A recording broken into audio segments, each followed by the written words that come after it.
Hello, everybody, and welcome to yet another Pro Crastinators podcast interview series. I am here with the one and only Hippocrit. Yep, he is.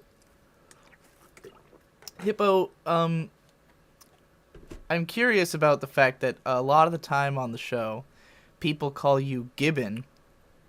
Why is this? That is because it used to be, that's our secret brony names. We all have them. That's our secret identity.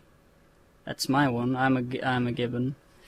It's just my old channel. It's Gibbontake /YouTube.com.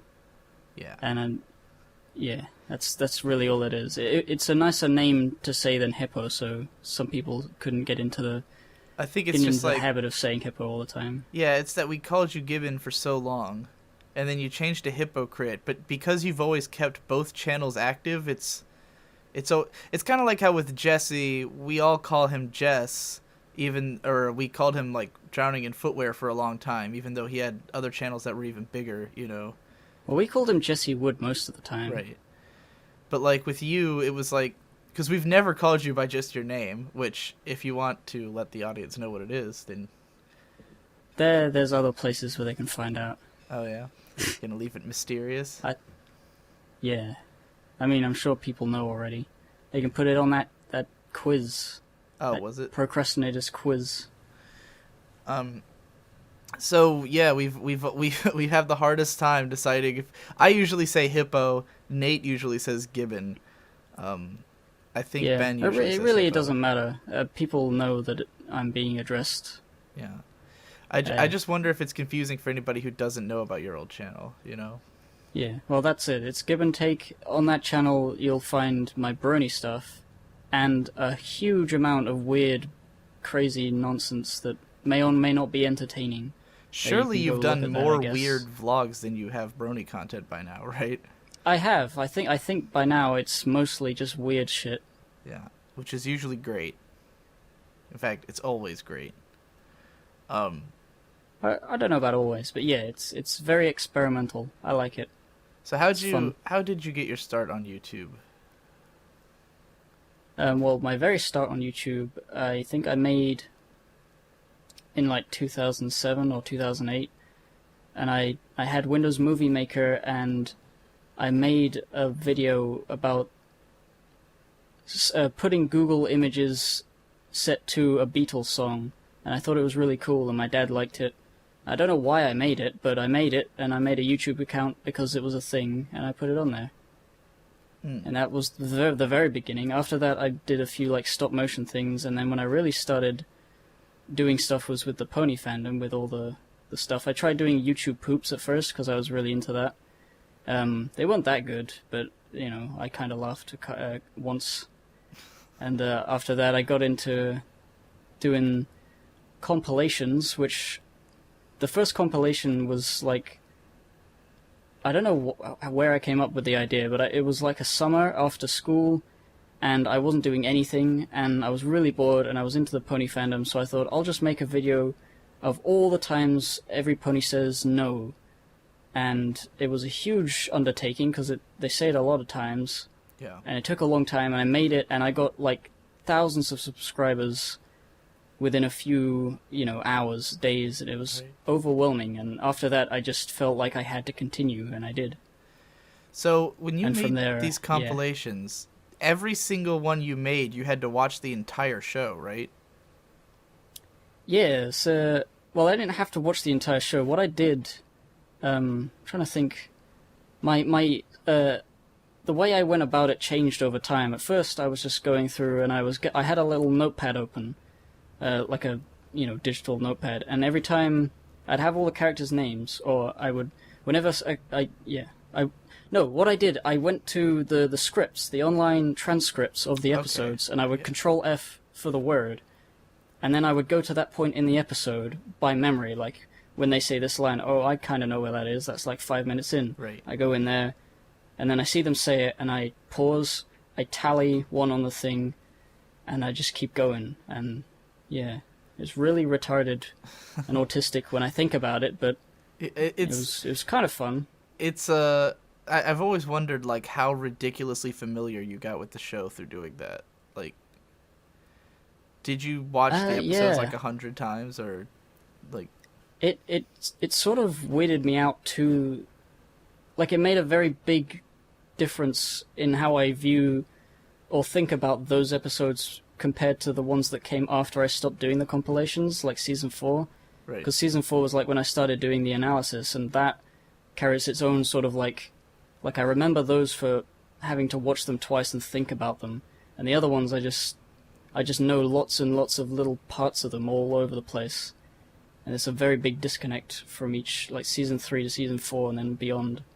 Season 5 is actually the first like season I feel like I watched as a guy watching the show Yeah. because of all that nonsense. So those compilations, like, I remember because I saw them from fairly early on to them being created, because they would get promoted like really heavily on Equestria Daily. They'd get like a whole post to themselves. Like, I guess Yeah. they were seen as something very valuable because of the effort that they took, or just the sheer weirdness of their existence. I think what I was pretty happy with the fact that I had come up with this idea, because the amount of work put in, I felt like nobody would go to the trouble of actually trying to compete with me, so Right. I could just have all those posts to myself. So I would just do all the words I could think of and get 1 billion subscribers, and it kind of worked. I had like 15,000. No, that was later. I think I got to like 9,000 or something Right. through that alone. So you actually, among the procrastinators, you had one of the bigger pony channels. Like, other than me and Tom, you were probably the biggest out of everybody, right? At that point, yeah. I mean, T-Bap I think overtook me at one point. I plateaued at during the analysis stuff. I plateaued around 16k, So or maybe 15k, and they went further. so you would do all these videos with the show, but then what really brought you to my attention was when you did the same thing with actual analysis videos for the word analysis. How long did that take? Oh, well, that started because I did that one compilation of all the analysis people. Like, it was ridiculous, because that was the biggest one, but nobody cares about it. It's the one where I went through all of your videos, all of Tom's videos, all of basically like 100 different people, maybe. I looked into all of their videos and watched all of them, and since there wasn't any transcripts, I had to literally watch every single video. I think I tallied, I can't remember how long it was, but it was maybe not thousands of hours, hundreds of hours of watching these shitty videos. And after that, I did the analysis assemblage thing, so I already knew about a lot of these people, so I could just sort of go, okay, I guess I'll get all the opinions of everybody together, because usually people say the same thing over and over, and if I can get the unique parts of everybody's conversation, it could be an interesting thing. It kind of was, but probably not really. Well, I was that first much. referring to the one that was just analysis, the compilation, where it was every Oh, time yeah, that was... every time anyone used the word analysis in an analysis video, and you compiled them all, and I had like 150 something uses or something like that, like some ridiculous number, right? Yeah. Like, I said it fucking constantly, and it was really funny, and I remember taking it and setting it to like this insane like noise song that like me and Victor had put together, and just like put that over it and Oh, release yeah. that on Digibro After Dark. I remember seeing that. I remember seeing that and being really, really happy that you had enjoyed it that much. Yeah, it was great. And then after that you started, it was with season 4, right, that you did the analysis assemblage, where it was like taking a new episode would come out, everyone would release a video, and then you would assemble all the best points they made into a video, right? Is that how you'd put it? Assembling all the different points. Like, if people were arguing with each other, I would bring up each other's topics, but really, they're not very... The people coming up with things is like... There's only so many ways you can view a certain episode, right. And I got bored of it pretty quickly. So then you But decided to throw your hat yeah, into doing it yourself, doing analysis yeah, videos. which was much more fun because it was me, and I'm important and I'm cool. Yeah, and the way I remember the trajectory going was that at first you were trying more to be like an analysis guy, and then very quickly you seemed to stop caring about that angle and wanted to just do jokes, and they became much more comedy oriented. Yeah, I think it was the Christmas one or something. Like it was over Christmas, and I hadn't done the video because it was Christmas time and stuff was happening. So I was like, I don't know, blah blah blah, and it was hilarious, and I really liked it, and everyone really liked it. So I just thought I'd be more funny instead of caring too much about reviewing the show. And then Jesse, I found Jesse's videos, and he introduced me to all different types of, ways of being a brony and enjoying the show and hating everyone, and that was cool. Yeah. And so that sort of became the second wave, and then I died. That was So the Gibbontake journey. I know that I knew about you, but how did Jesse find out about you? Because I assume you would have said something about him at some point to draw his attention. I think Jesse had seen that I had mentioned him in one of my first analysis assemblage videos. So he noticed that. I don't think he had talked to me then, but Yeah. I think I talked to you. I remember when I first became Skype friends with you, we were playing that MMO, the pony MMO, Legends of Equestria. Yeah. And I saw you in the game, and I was like, holy shit, it's him. So I'll see if I can be friends, and I jumped onto a video you were making. Yeah, there's... And then after that... For anyone, I mean, I don't expect anyone to track this down, but, me and this dude, DJ Calcos, had done... It was Digi and Calcos do Equestria. We were playing the betas of this, or alpha rather, of this pony MMO that they were making. And the second video we did, we just happened to run into Gibbontake. But you didn't have a mic, so we were just kind of just showing you in the video. I think I did have a mic. Did you? I don't remember you saying anything in the video. I didn't say much. That was the thing. I was really nervous. Oh shit, he's an internet celebrity, and I'm being with him. It's cool, and I'm scared. But yeah, I do remember that. That was probably the first thing we had that was a collaboration in any way. Yeah, and then what happened after that? I think Jesse. I think I talked to you about making the faggot compilation because I found out about Jesse through you, and I looked at all his videos and I thought, this guy's great. I'll do a compilation to get his attention, and I told you about it, and I told you not to tell him because I knew you were friends with him. Right. And then I made it, and he saw it, and it was cool, and I think I added him on Skype somehow. That's still up, right, on Gibbontake? Yeah. Yeah, go to Gibbontake and look up the faggot compilation every time Jesse says faggot in any of his videos. That was great. And how did you get his older stuff? Because you had the Tucker Todd Ferguson character. You had the stuff from videos that are no longer on his channel. I think I went to his Blip channel, actually, and I found his old Final Fantasy VII Let's Play and a Battletoads and Double Dragon Let's Play, and I looked through all those, and the old school podcast with Johnny no, Old what School. was it? There's a Johnny Old School and his friends, those guys. Aiden that and, podcast. Aiden and Cinemasochist. Yeah, I listened to those, and I basically I actually went on his Facebook account. I typed in his name. I found him on Facebook, and I got an image that I used for the thumbnail. So I basically stalked everything I could find of Jesse just so I could make that video. Yeah. It was cool. And it was good. So yeah, I guess that's probably when we all started talking, because at some point we all did a Horsecast together where we brought you, or first it was that you and him did one because I was gone and he wanted to do a podcast, and then the three of us did one together before we brought in T-Bap and became the Horseshoe Crew. So yeah, and then... And I think that first podcast with me and Jesse was really awkward. I can't remember, but it was pretty bad. I remember listening to it because I was at my girlfriend's house at the time, and that's why I couldn't be on. And it came out, and I listened to it at some point, and I was just like, what the fuck are they talking about?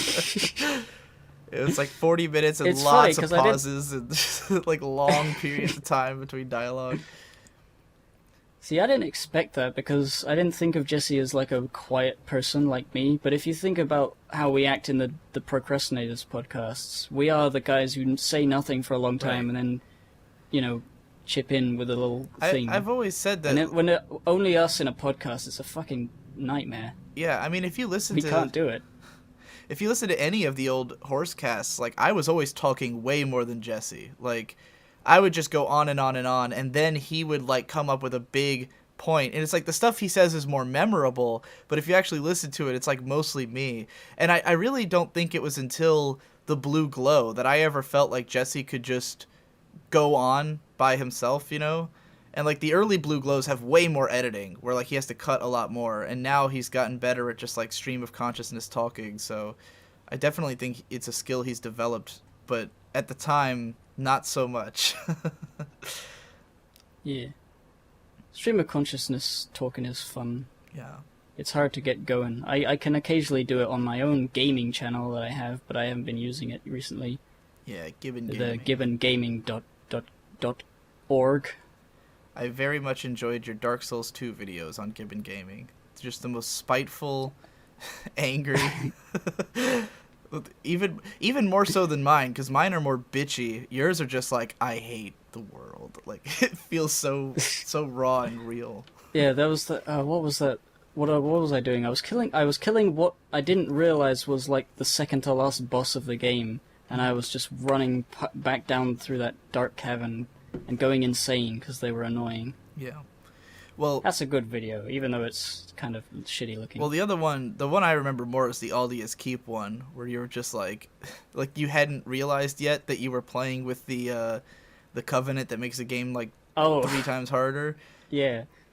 And you're just like so mad, and I was like watching you like this looks like like just getting my blood boiling, like this game's so fucking bad. This is finally like it was a direct result of those videos of yours that I ended up trying to do my own Dark Souls 2 videos, because like it reignited my hatred for that game, and I was like, oh, somebody's got to do it. Someone's got to kill it, you know.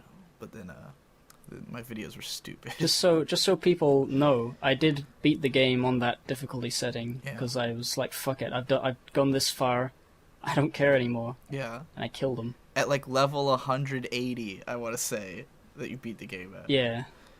And you're generally great at Dark Souls, like Dark Souls 1, right? Yeah. I am infamous among I don't know, a few people, that I killed Ornstein and Smo and Manus. No, not Manus. Artorias on my first try through the game. Yeah. And my brother can vouch for that because he was watching me, and he was like, holy shit, you did it. Because you leveled your, cool. like, endurance to, like, a comically high degree, right? Like, you did, like, insane grinding or something like that? I don't know whether I leveled my endurance that much. I think I was just using fat rolls and wearing really strong armor. Right. And had a lot of health. But yeah, there was a point in my, fighting Artorias for the first time. He hit me with one of his charging attacks, and I was drinking my Estus, and I didn't get knocked down. And I thought that was worth mentioning to you guys. That and you were like, what? Blew my mind into 1,000 tiny pieces. Yeah. And now you do challenge runs all the time, right? Oh yeah, I did a challenge run of endurance by leveling just endurance, which is actually not that difficult because it makes sure that you can roll all the time and you have really good shield usage. So you could, at the end of the game, with 99 endurance, I could wear the entire giant set plus 5, and I could do fast rolls, and it was really cool. That is fucking intense. Yeah, and after that I started doing a faith one, which I leveled only faith to 99, which actually was also not so bad after I got to level 70 in faith, because then I got this thing, the Wrath of the Gods, which is like an area of effect blast that damages things, and so I could run into that little place in the painted world of Ariamis with all the slime guys, and I could blow them up and kill them all at once and then run back and just grind like that. That sounds beautiful. It was. Sounds like a like a like a, I don't know. What's a phrase that means really good thing? I drew a complete mental blank. So, It's sublime. so Hippo, you are a man of many interesting talents. I am. Besides being a funny man, a pun meister for sure. Someone whose Twitter is nothing but weird puns and fucking bizarre jokes. And general comedic guy, YouTuber, but you're also a musician, yeah? Yeah. Never been in a sort of a professional band sort of thing, but I play guitar and I can play bass and drums and stuff. I very rarely play keyboards, but I can. But guitar's my main thing, and I'm pretty good at it. Haven't you played at a few like live playing shows, like with your songs. dad? Oh yeah, I played with my dad's a drummer. My dad's cool. He's a drummer and he drums in a band, two bands. There was a band that he formed with dads from my old school, and they called it Dad Zone. And then there's a band that he had with this jazz band he was in. I don't know whether he's in that anymore, but yeah. And he had like two like pretty good bands that I've been listening to recently actually, because he's got all these old cassettes of his like studio recordings and stuff, and I've been going through them and recording them onto, I've got this like cassette to USB thing, so I can download them and make them digital for him. And yeah. Cool. So yeah, I've played in a few live bands. I'm actually going to be playing in a live rock concert at a Goonery, which is a whole other thing. A Goonery is this camp for disabled kids where I volunteer and help and stuff. And this year we've organized a rock concert, and I'm going to be playing a bunch of rock songs for them. And that's cool. Nice. So yeah. You can play a lot of classic dad rock. Yeah, I like all that sort of stuff. Yeah, whenever we talk music in the PCP, Hippo has very specific tastes. You like the Beatles, Led Zeppelin, Pink Floyd. What are some others? Queen, David Bowie. I mean, there's loads. There's whenever I think of like a list of bands, I forget all of them. AC/DC's a pretty good one, but anything that's cool. Yeah, cool and from the 70s or early 80s or 60s, I guess. Yeah, I mean, I like rock from any time period. I mean, Muse is one of my favorite bands, and they're still going strong. They're like one of the biggest bands in the world at the moment. But I'm not very much into like weird indie shit like you are, I guess. Yeah. You seem to like guitar-driven rock, like stuff where the guitars Yeah, are guitar-driven rock, and generally it usually is massively popular just by happenstance. Right. In the Procrastinators Discord room, we have our PCP channel, and then we have the musical corner. And every so often, Hippo will just pop into the musical corner and start playing a bunch of like Beatles and Led Zeppelin songs on his acoustic guitar, and we'll just come in and listen to him. And it's like, it's the most relaxing possible experience in the world. Yeah, I'm glad you like it. I didn't expect that to be cool, but I guess it is. Yeah. I made that corner. I don't know why, really. I guess I was just like imagining me playing for you guys or something over the internet, but I assumed the internet would make it all annoying to listen to, like with lag and stuff. I mean, it sounds like shit, but it's still fun to listen to. It's kind of like, I mean, I listen to a lot of shitty sounding music, Like, I listen to a lot of black metal, which is deliberately recorded badly for the atmosphere. So to me, it kind of has this atmosphere of, like, it sounds like if you were outside next to a babbling brook and someone about 30 feet away was playing acoustic guitar, and you're just hearing the acoustic guitar mixed in with all the other atmospheric noise, then that's kind of what it sounds like. but with like weird that's nice. digital pop in and pop out. So it's like all of that, but it's inside the internet. It's like a cyberpunk future thing. It's an electronic babbling brook. Yeah. Yeah, that's nice.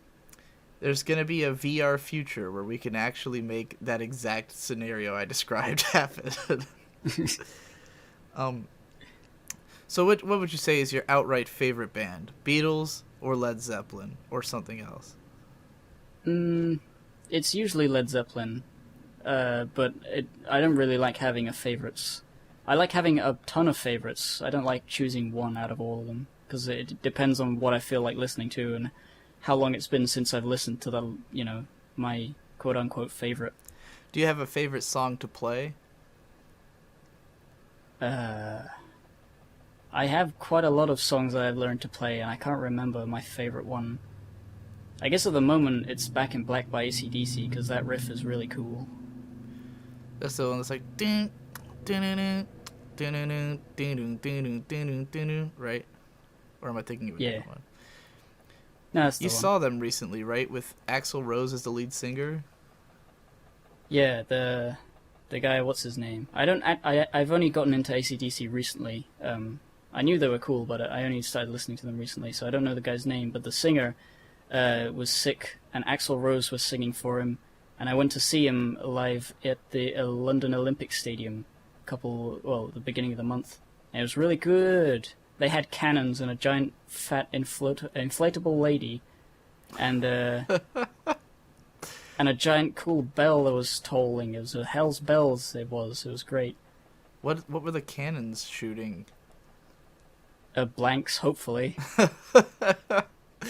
Okay, cool. I mean, I saw a Coldplay show once, and they were shooting. They had cannons that shot confetti out over the audience. Like, Now that's a fake cannon. These were real cannons because they were like actually super loud and but they were full size firing blanks. cannons. I see. Yeah, there was like 9 of them, and that was the Holy finale. shit. For those about to rock, we salute you. Boom! It's like whoa. It's the coolest thing I've ever fucking seen. intense. That's awesome. All right. So yeah, your dad performed in these bands. You are a musician. Both of your brothers are musicians too, right? On some level. Yeah. Well, my brother Henry is kind of a budding bassist, but he hasn't really been getting into it as much as my other brother Charlie, who got really into ragtime music. All that sort of stuff you see in like YouTube videos where they're trying to be old-timey and they use stock ragtime music. He actually knows how to play all that on the piano, which is really cool. And then he got into a lot of Motown and stuff, Stevie Wonder and David Bowie, and he knows a lot of cool shit, and he's good. He's really good at it. He's good at piano, he's good at bass. To ask you, he's going to be playing with me in that rock concert. To ask you more, like, who are your brothers? How old are they, and what do they do? Because they're fairly interesting as well. They are. Well, fairly. Henry's 2 years younger than me, so he'd be 20, I think. And Charlie is my youngest brother. He's the piano guy, and he is 19, I guess. I can't remember, but I mean, I don't pay too much attention to their literal age. I just know when their birthday is. But yeah, Henry's actually kind of a neat at the moment, but he's cool. I mean, he's not like depressed or anything. He's got his new room and stuff. He's just not doing shit. He's not doing much. Now one of but them, it's okay, I believe in him. One of them has a YouTube channel, right? That's Henry. He's got a little YouTube channel. He posts some confessionals sort of things. Not too in-depth, but it's interesting to listen to from my perspective, because it's the sort of thing he doesn't say to me directly all that much. And some other weirder stuff. And he's worked on some of your weird-ass Gibbontake videos, like holding the camera. He's usually the cameraman when I need one. He's up for all that sort of stuff. He likes my channel. He likes all the procrastinators. I've actually gotten him into the PCP Procrastinated podcast. Has allowed him to get into everybody who, into Jesse, into you, into Devu, into all the guys. He likes them all. And through Nate, he's actually started watching anime. Oh, cool. Starting with Gurren Lagann. So yeah. And he's the one who and Undertale. He's the one who dressed up as Bloodborne, right? Yeah, he had he likes buying really cool outfits that he never wears because he never goes anywhere. But the Bloodborne thing came out of nowhere. It's like, you just came into my room dressed like that, and he said, and I was like, oh shit, I'll better film this. Whenever I see you guys' videos, I feel like you communicate largely through laughs. Like we do. It's weird because it's hard to explain an example. But say, for example, there's like dinner is coming, dinner time. Mum calls up the stairs and only I hear it. So I go to the door, I open it and I go, "Nyeh," and then they know exactly what to do. They just come out. It's not like "nyeh" is the word. It's just the fact that I came to the door and didn't say anything of worth means that it's dinner time. I know exactly what you're talking about, because I'll go into Victor or Shade's room and just be like just peek open the door and I'll just be like, and they'll be like, and I'm like, and they're like, what do you want? There's food. That often happens. I love. That's cool. Oh man, little brothers. It's fun that we're both me, you, and Devu are all the eldest of 3 siblings. And I forgot Devu. I think Ben is too. I meant to ask Nate this when I finally get to his interview, because I'm pretty sure they have a sister that Ben just never brought up in his interview. I don't know why they don't talk about her at all. Yeah, Maybe she's too cool. We never mention her. I don't know the first thing about her. Apparently she's a tattoo artist. So. Oh yeah, I do know that because Nate said it on Twitter the other day. But enough about them. This is your fucking interview. So, do you have any plans with your musical career? You have a band camp, which probably not a lot of people know about, but it has some great songs like "Chicken in a Basketball." That's a fan favorite. That one. Ben loves that fucking song, and he always brings it up. You recently did a rap song about being sick, and that was. I did a whole album about being sick. Oh, that's right. I was sick, and for 7 days or so, I think I recorded a song in whatever state I was, and I got worse over the course of the album, and then I got better by the end, and it was really cool. And it just so happened to end on the day Homestuck ended. Oh. It was the perfect Which has nothing to do with it, but it was like, cool. It was completely disgusting, but great in that way. Like, it was the kind of thing where I was listening to it and I was like, oh, no, yeah.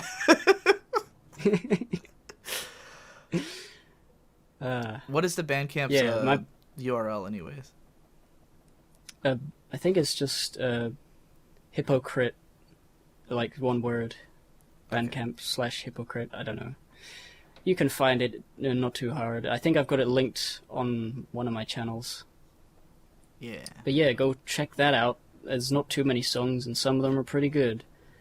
I think from the Sick album, I'm a Piece of Shit was pretty good. A lot of people like that. Yeah. So then, aside from music and YouTube, you also are an animator. That's what you actually just finished college for, right? You got your degree? Yeah, I got my degree in animation. I'm an animator. Is that I make associate's or move.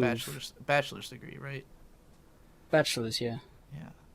And you made this great student film, Spiders Are People Too, which is currently up on Gibbontake, I think. Everyone watch that. It's fucking great. I watched it again, and I liked it just as much as the first time. Yeah, I like all the student films I've made. I'm pretty proud of them. I'm not sure about animation in general, though. I'm good at it, but I'm not like a fucking fine artist when it comes to animation. I'm just sort of I can make them and they're fun, but they take a long time. I'm gonna be doing more animation, I think. I've got like a potential documentary thing I'm doing, and my parents are probably going to be looking for work for me, which is nice of them, but I don't know. I mean, I think in the case of your animation, personally, I'm less impressed with the animation as I am with the directing of the animation, where your comedic timing is always perfect, and Yeah, just, everybody's always said that. But my yeah, comedic timing in editing is my strongest point, and yeah, it's true. I know and when also to start a joke. just knowing the right like the storyboarding element. I don't know if you actually storyboard them, but they're very coherent and easy to follow, in a way that I think is like, it's amazing to me that you did everything on Spiders Are People Too, because a lot of those are like, it's like a lot of different skill sets went into that, you know? Even the sound effects Yeah, and I stuff don't. are great. Yeah, I guess I'm good at sound design as well. I don't know how. I think it's just I picked it up, and I'm good at like noticing when a shot is good and Yeah. using it in my own stuff. But I don't really like go over the storyboards too many times to get them perfect. They're just sort of, let's do a from the over the shoulder or behind the thing or from a weird wide angle. I don't know, and it usually works out really well. So I guess I just have a knack for that as well. Yeah. It's good. I'm good at it.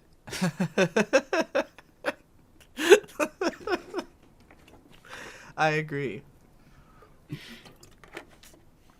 Um,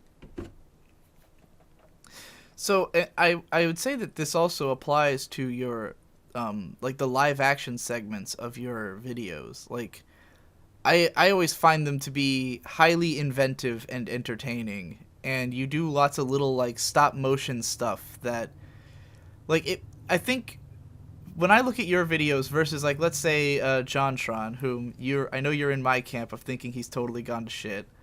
JonTron? Yeah, right. Oh, sorry, you cut out while you said JonTron. I Oh, thought you didn't say his name. I was saying that you're in my camp of thinking JonTron's gone to shit, right? Yeah, yeah. But he Well, was I a huge mean, influence on he's you. he was a very huge influence. I mean, the idea that he'd started in 2010, and at the time, like everybody who was big had started like as soon as YouTube had started, and he started in 2010 and he got that big. I was like, whoa, you can still just start whenever you need to, and if you're good, you'll make it. So yeah, and he was like the best I had seen, aside from AVGN. And I really wanted to. It rekindled my desire to be one of those guys, because I always thought I wanted to, but I sort of fell out of the idea once I realized how difficult it would be to begin at this stage. Yeah. But I mean, I'm still beginning kind of, but I'm doing okay. I'll get there. So the reason I brought JonTron up is that like he's got these videos now where you could take one look at it at any shot and you'd be like, oh, this is shot on a nice camera. These sets look expensive. You know, it's like quote unquote high effort. But I think the writing and delivery of the jokes is always just kind of like whatever. And when I think of like a great use of effort, I think of the Harry Potter and the Sorcerer's Stone opening, where there's a part where like a hooded cape like stop motion animates onto your body, and it looks amazing. That wasn't stop. That wasn't stop motion. That was just me filming it in reverse. Well, I filmed it falling off me, and then I did it in reverse. Oh, okay. It looked like it was just flying up into me. Yeah. But yeah. It looks hilarious though, and like you've done a lot of tricks like that where you really just do something inventive with the camera. Lots of green screen, especially all the weird shit on Gibbontake. Like most of those videos is like you had one idea of a cool thing to do with a camera and base the whole video around that. And I'm always like, man, that's fucking ingenious. Why didn't I think of doing something like that, you know? Yeah, really Gibbontake is my experimental grounds, and if something really works, then I'll try and use it in a Hippocrit video. Yeah. But yeah, I like doing weird shit with the camera. It's funny, because all that sort of skit stuff, I never really plan it. I sort of just say, alright, I know what the voiceover is going to be in the script, and I have ideas for, like, what the slapstick will be in the skit, but I don't know how I'm going to film it until I'm there, and I tell my brother, all right, stand here and sort of zoom in as I say this, Right. and then he does, and then we look at it, and it's like, yeah, that's good, all right, let's next thing. And then I go into the editing thing, and everything looks pretty good. And even when it doesn't, I can sort of make it look good with, fast cuts and stuff. Right. It's fun. The whole Sly Cooper live action skit where you break into like the what was it, a museum? Yeah. That felt so real. Like it was because it was just your brother who was dressed up as a guard, right? But he had like a legit. Is that one of the random outfits he buys? Like, did he just have that? I think he just had some cool black gloves, and that made him look official, and Right. some like combat, like black combat trousers, and he had this weird hook that came off of wardrobe, and he stuck it in his pocket, and on the hook we put these wrought iron keys that I'd bought like at a souvenir at a castle once, and it just looked it was just perfect. Yeah. I had this walking stick as a hook, as a cane, and I got him. Apparently people went up to him thinking that he was a real bodyguard. He was just saying, no, it's nothing, I'm no one. That's fantastic. Like, I really appreciate that kind of stuff because, I made all those old Project Awesomeness videos, as you've seen, where we really would just, like, take whatever was lying around the house and, like, that's our props. And if you can use those and make it still look good and like communicate the point, then to me it's even funnier than like having the real thing, Yeah, it's that sort of like homemade quality that JonTron's lacking at the moment. He's got all this cool stuff, and it's like, okay, it would have been funny if you cut out. I can't hear you anymore. Oh no, you're cutting out. Cut out. Hippo. What happened? My computer's weird. So you have this strong fixation on the PlayStation 2, it seems. What's up with that? Yeah, it's my favorite console of all time. All the best games are on it, and it's the best. It's the best one. All of them suck except that one. Was that your first console, or did you have one before it? No, I had a PlayStation 1, but I didn't have very many games for it. The PlayStation 2 was when it all sort of got knocked into 12th gear, and I got all my favorite games were on that. And then the real reason I think I like the PlayStation 2 so much, or rather that I base my channel off it, is because not many people make PS2 based videos, and if they do, they're not very good. Right. Like, there's not a JonTron of the PS2 area, so I am that guy. Yeah. Which is odd to think about, but it's true. Like, there's a lot of... Like, when I got into those people, like JonTron and AVGN, like, I had never played those old games, so to me it was like they're talking about a forgotten era. Like, it didn't even occur to me that those were games they actually grew up with. It's like I thought they were going back to, like, before their own time. Because for me, like, PS2 would be, like your videos are, like, gonna take me back to the past. Like, that's how I feel. Like, watching Ratchet and Clank, I'm like, oh, Ratchet and Clank, I remember when I was a lad, Yeah. So... I like all that nostalgic stuff. Yeah. And also the PS3 sucks. That's another thing. Yeah, I wanted you to get into that, because what is it about everything after the PS2 that you hate? Besides the Souls games. Well, what... Oh, yeah, the Soul games are great. But I think it was mostly...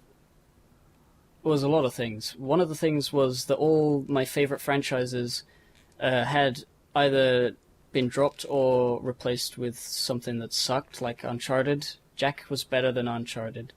But there's other things like the new Ratchet and Clank game on PS3 wasn't that good, and it ended on a cliffhanger. That annoyed me.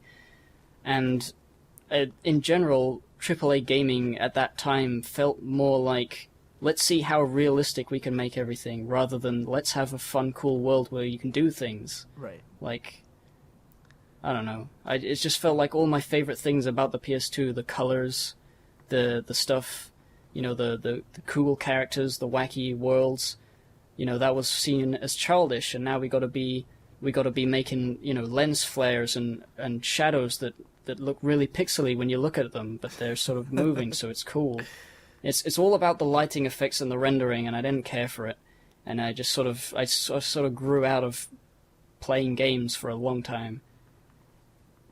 Yeah, and since then you've sort of... Like, what games have you liked since the PS2 era? I've liked plenty of games since the PS2 era. I think after I got annoyed with the PS3, I sort of went to the DS, and I played DS games and stuff. But in console games, it was really just been Dark Souls, Bloodborne, Demon Souls. I really have had, like, they're cool things. I've long time had it in my head that, to me, the DS was by far the best console for games over the last generation. Because it really did follow up the like PS2. that, yeah. Like, the PS2 had an unbelievably huge library of tons of totally unique games, and the DS had the same. It had this unbelievably large library of great games. It's like the best-selling console of all time, but no one talks about it. It's got Phoenix Wright, it's got Professor Layton, it's got goddamn things. I think on it's a combination of no one knowing how to capture from the DS. I think that's like really hamstrung it from being talked about in like games media, that like it's so hard to take footage from it and talk about it. And like I feel like whenever someone talks about Phoenix Wright, like I know tons of Phoenix Wright fans, but I've seen no Phoenix Wright analysis videos with the exception of the one you did on Professor Layton versus Phoenix Wright. How the fuck did you capture footage for that? Did you steal it all? Well, I stole it all. I either filmed my DS with a camera, or I stole it, because that's the easiest way to do things. I don't want to ruin my DS just so I can capture footage. And even if you get like a DS emulator, like, you still have to fill half the screen with the text box. Yeah. And it's weird to put on a YouTube video. Yeah. Never really works. It's terrible for filming. But I do think it had a fuckload of great games, but they're on the DS, and it pisses me off that they're not all on the Wii U. Like if I were the president of Nintendo, I would have said, "Hey, we just made a console with 2 screens and one's a touch screen. Let's make the entire library of the DS available on it." And it would be worth owning a Wii U just for that. Just to have all the DS games available. Because that's the biggest fucking library of great games of the last 10 years. Ugh. I would buy that, even if it was like $200. Yeah. Well, it's more than 200. It's probably 300. But, it's worth it. Yeah. I bought a PS4 and there were no games for it. And yet, I managed to buy a bunch of games. So... I bought a PS4. I bought a Bloodborne machine too. Yeah, I think I talked you into it, right? Like I goaded you and Jesse. I think I just wanted to play Bloodborne in general. Right. But yeah. Have you used it for anything other than Bloodborne? The one reason that I actually went over and bought thing other than Bloodborne is that I learned that Dark Cloud was coming onto it as an HD. And I bought the HD Dark Cloud and it's great. I love it. The only thing that's wrong with that port or version of Dark Cloud is that the main theme that plays, for some reason, I don't know how they fucked it up, but there's like one drum in the beat. I guess it's like a MIDI track or something.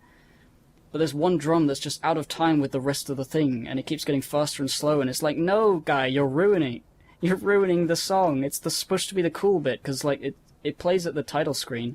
But then later, like in the last boss, where you're in the Sun Giant and you're fighting the Dark Genie in space, and it plays and it's just fucking awful, and I cried.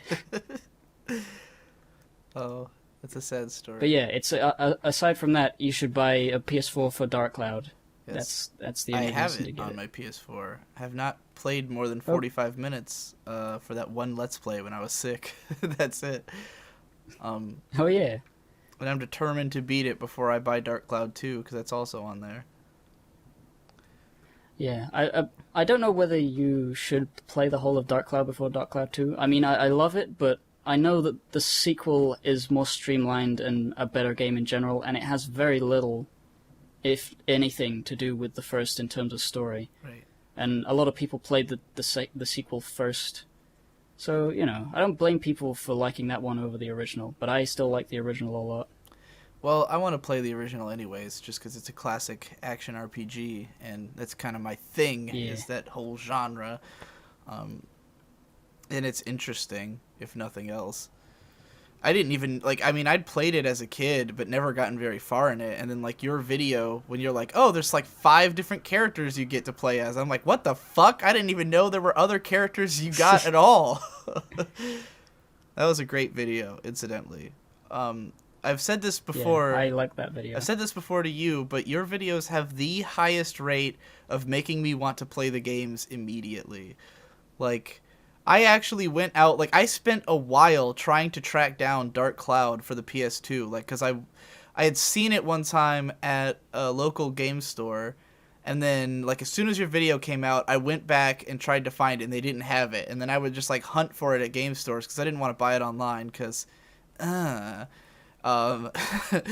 then once it hit the PS4, I was like, oh yeah, immediately buy that. And I also bought Professor Layton versus Phoenix Wright because of your video, immediately, and then never played it for more than 30 minutes. I'm good at making people spend their money, but not by having fun. Well, and I also really wanted to play Jak and Daxter after your video, but I remember that the exact reason I didn't, and this is probably true of all of them, but it was because it's always been hard for me to justify playing a game if I'm not going to make a video about it, and you had already just made a video about it.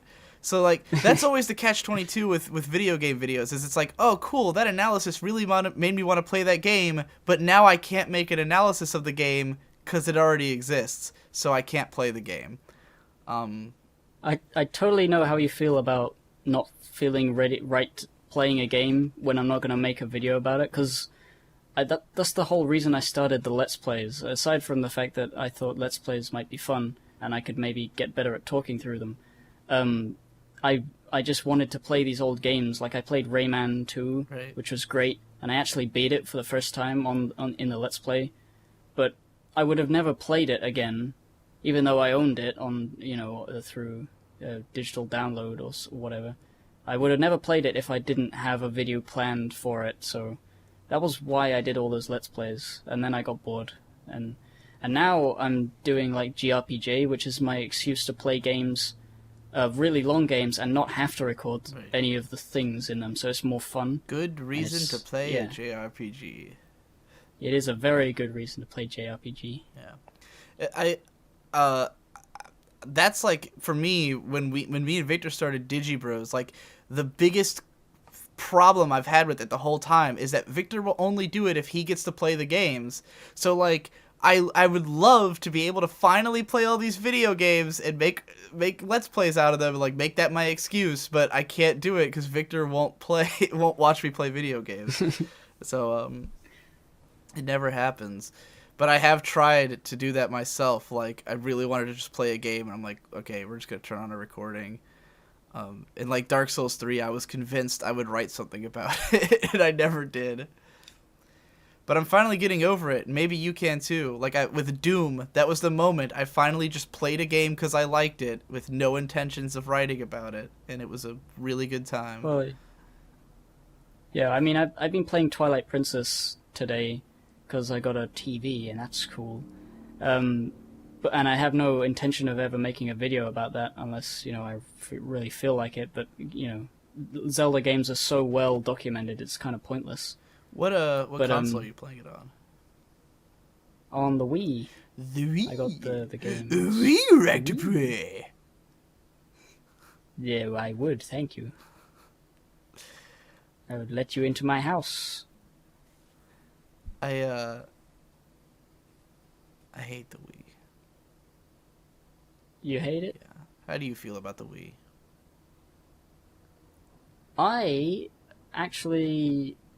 Because the PlayStation 3 annoyed me and I never cared for the Xbox, the Wii was my favorite of that generation, purely by, being the other one. And I did kind of like Wii Fit, because it actually made me jog on the spot, which I never did, and have never done since, because I stopped playing that game. Not that you need to lose weight or anything, since you're No, 90 but pounds. I don't exercise at all. I'm very small. I don't eat food. I mean, I do, but I don't go out of my way to go get something. Yeah. I just eat what's put in front of my plate. Or on my plate, rather. So, you've covered mostly on your channel, like, your favorite games, right? Like, Yeah. you sort of make a point to, like, highlight games that you really loved from your childhood or that still hold up today. Yeah. I kind of don't like the whole, fuck all this shitty games, am I right? Because, I mean, it's funny to be mad at something, but it's more interesting when you're mad at something that fucking tore your soul apart. Right. Like the Banjo-Kazooie Nuts and Bolts video. Like, I don't have something of that equivalent. Well, maybe I do. I don't know. I'll figure it out if I do. But I mean, if Dark Souls 2 wasn't so well covered, that would probably be a good candidate. Yeah, that would. But I like just making videos about stuff that I like, with the intent that I can tell people about it. Because with all those other sort of games that people talk about, like Zelda, I know that those are massively popular and everybody. Oh, is it not recording? Am I not recording? Yeah, What's you're going here. on? I had to kick Nate out because he Okay. made your internet so bad that I couldn't hear you anymore. Okay, what was I saying? I wanted to make videos about good games because other games like Zelda, they get massive coverage and everybody. I know loads of people love them. I don't need to make a video about why Zelda is good, but I do feel like I need to make a video about why Ratchet and Clank is good because I don't hear as many people talk about Ratchet and Clank, or some more obscure games like the Professor Layton vs. Phoenix Wright, which I heard nobody talk about ever. And it's fucking brilliant, and it's all these cool things I want to talk about. Okami, people haven't made a really good Okami video. I'm sure there is shocking, one or two. Well, I've always thought that was fucking weird, because, like, I loved Ratchet and Clank back in the day, and even back then, like, I knew it. I've always known that the games sell really well. Obviously, they keep making more of them. They've always been considered, like, a mascot for Sony. And they get really well critically reviewed. 2 and 3 were both, like, especially 3 was like hugely well reviewed. I would see them on 3's great. I'd see them on TV. They had like mainstream advertising, and like if you go into like a character poll or a best game ever poll, then like they usually do okay, but yet no one talks about them. And I've never understood it. Yeah. Like I've never known anybody in person who knew Ratchet and Clank until like some of my friends that I met like later on, and like they get no critical analysis. Nobody ever talks about them when they're talking about their favorite games. I'm like, what the fuck? Like, why does no one talk about these games that are great?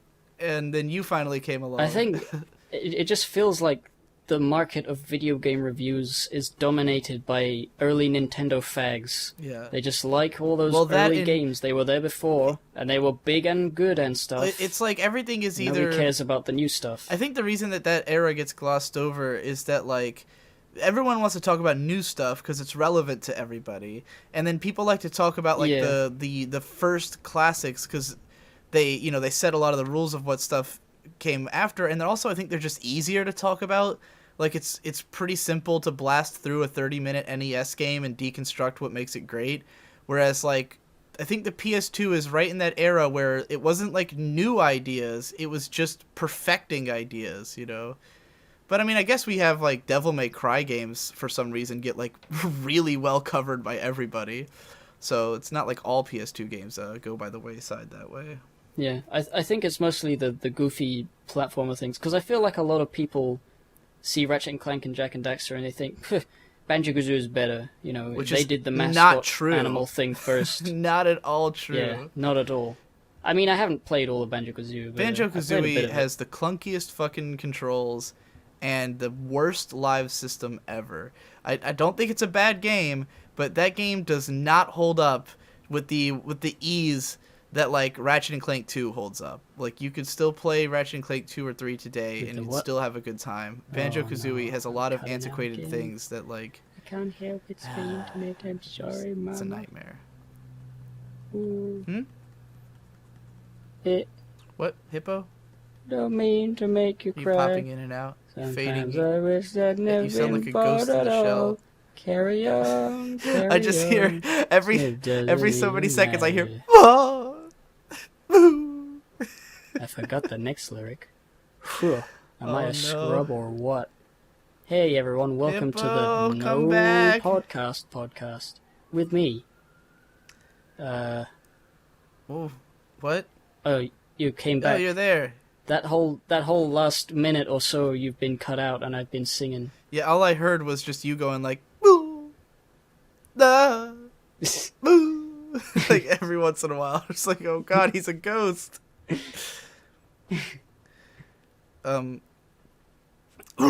Yeah, what were you saying? I don't even know. Well, I'll just let that be a clusterfuck for the people to listen to. Yeah, I'll probably edit some of that out. I know you won't because it's like an hour in and you won't find it. I edited the one I did with Jesse to remove a bunch of fuck ups like that, so I'll do Okay it. then. So are there any games that you definitely want to cover on your show that you haven't yet? I have a list. I can't find it at the moment, but I know I want to do Okami. I want to do the other Ratchet and Clank games. I want to do the other Jack and Daxter games. I want to do... what else do I want to do? There's lots. Wait, I can look at my... I can't look at my thing. My shelf. My shelf is blocked by a cupboard, and if I move it, it'll be loud. Here we go, though. I'm just going to move my cupboard. Here we go. It wasn't that loud. It wasn't that loud. You know what? I can't see them because they're behind other games. But forget it. I have a list. I have a list of cool games to talk about. It's not just the action platformer mascot things. It's cool games from the PS2 era. All the RPGs, all of them, every single one. I'm gonna do all the GRPGs. And I'm gonna play all the cool games. So, Ape Escape. That was a one. Ape Escape 2. That was we were gonna do a thing with Jesse, weren't we? oh yeah, because Jesse loves Ape Escape, and you love Ape Escape too, and then you found out. Well, I love all the Ape Escapes. Right, but like yeah. one of the Ape Escapes had like a girl protagonist, and you were like, Digi, you can do that one, and we can all cover Ape Escape. That is a great idea. I totally forgot about that. Cutting out, sir. But yeah, are you still there? I'm gonna have to pull the plug. Hippo? He's a goner. Oh Wait, no. I'm the guy with the plug. See, this is the thing. My internet's terrible, okay? Don't worry about it. It's just terrible, and I can't speak, and I can't talk, and you can't hear him, and I'm sorry, okay? I didn't mean for this to happen. Technical difficulties. Hello? Hello? Is there anybody in there?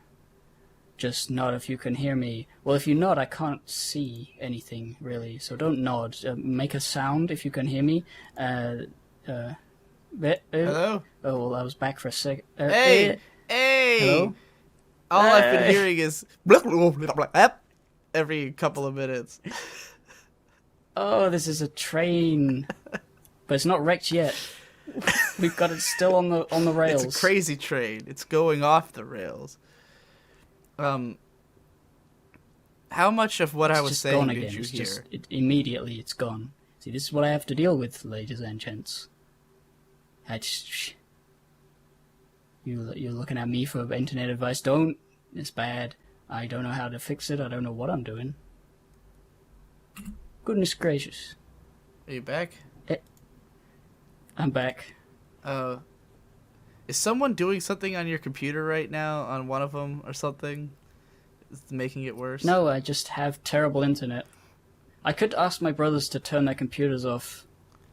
I don't know if it'll help. If they're not actually doing anything on them. They might be. I was describing the Ape Escape thing when you cut out. And I think it's a good idea that we should still do at some point. Yes. Oh god, I don't remember my follow-up question.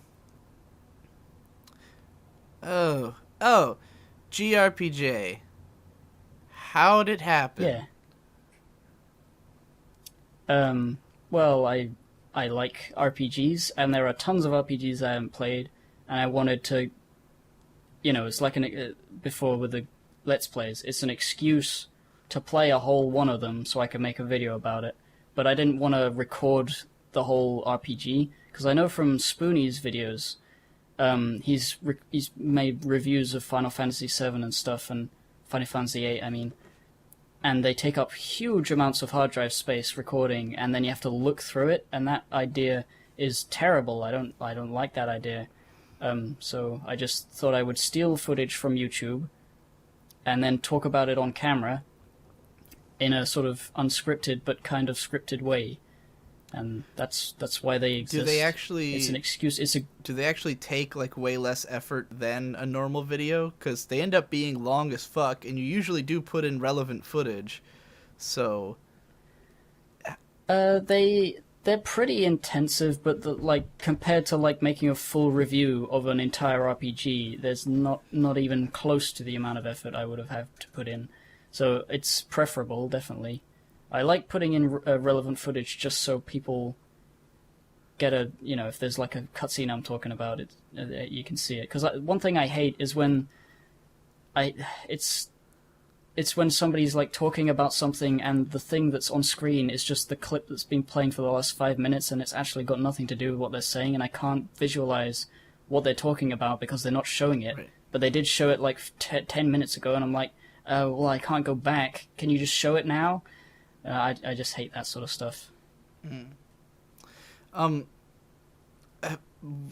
With your last GRPJ, Victor was watching it, and he was complaining because you had the laptop right in the middle of the screen, and he was like, I can't ever tell what the fuck's happening in the cutscenes because Gibbon's laptop's in the way. And I was like, well, I don't know if you're really supposed to pay attention to what's on screen. And he was like, then why did he edit it to be all relevant footage?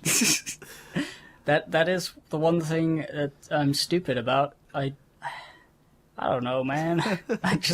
I thought of doing a weird green screen thing as the first thing, and now that's going to be the thing. I'm going to have a weird green screen. Partially because I don't want to get copyrighted just in case, right. And also because it's hilarious. But I guess I could just let things... I can't help it, though. I see the editing thing, and I'm like, well, now I've got to talk... I'm talking about this. I'll just show some footage of whatever. Yeah. And now I'm talking about a specific thing. Oh, I gotta get that scene. I mean, I gotta get it. I don't think it would be a people problem. Who know the game, they'll know if it. Not for the giant laptop sitting in front of the screen. I'll try and figure out a way to make it better for the next one, I guess. Yeah. I enjoyed those, though. I hadn't actually watched the Final Fantasy VII one when it came out, and then after the Kingdom Hearts one, I went back and watched the Final Fantasy VII one. Because the FF7 one came out at a time before I just watched every random long-ass video. And I was like, well, I haven't played Final Fantasy VII, so I'm not going to understand or care about any of this. And then I went back and I was like, oh, this is actually good. You actually edited this video. Yeah. But I definitely want to... It's disguised as a ramble, but it isn't really. I want to copy the format myself. Like, actually, really, that might have been the direct inspiration for the laying around videos that I've been doing this month. Where it's like laying around watching Nanwan Biori until I like it, where I'll watch an episode of the show and then just turn on the camera and ramble at it, because I like this idea of like covering the entire thing, like just every random thought you had about it through playing, and then just throwing that all out there, and like it's not something that's like super reshareable and revisitable the way that like a main video is, but if people just want to hear someone talk about Kingdom Hearts, then that could be interesting, which like I thought it was interesting, and I haven't played that game in fucking 11 years, so yeah, a lot of people found it interesting. I've been getting like a lot of comments from people who are clearly not subscribed. They just found it. I guess it's been shared among Kingdom Hearts fans, and people are agreeing with my points even though they still think it's a good game despite its flaws. And I don't know, it's nice. It's nice that something like this conversational sort of like just talking about a thing, not really with a big point, can still get across to a lot of people, and they can enjoy it. And I mean, what I came to realize over time is that like the amount of effort you put into your video has nothing to do with how many people will watch it or how much they'll care about it. It's what the subject matter is. Like, I'm sure that the Kingdom Hearts video probably has as many views as most of the other videos on your channel, right? Yeah. So it's like, even though it's a lower effort in terms of like, you know, being a big, cool comedy thing, you know, I don't imagine people would like patron you as much for those kind of videos, but people will still watch it and enjoy it and get something out of it. And that's why I've sort of turned to doing like a lot of these 45-minute long vlogs about anime, where it's like people just want to hear me talk about anime. It doesn't really matter if I have something interesting like or like profound to say. It's just, hey, what'd you think of that show? Well, let me tell you everything I thought of that show. So yeah, Yeah. GRPJ is pretty cool. I'm copying it wholesale for myself. And I'd love it as a GRPJ for myself, because I need a good reason to play these fucking JRPGs.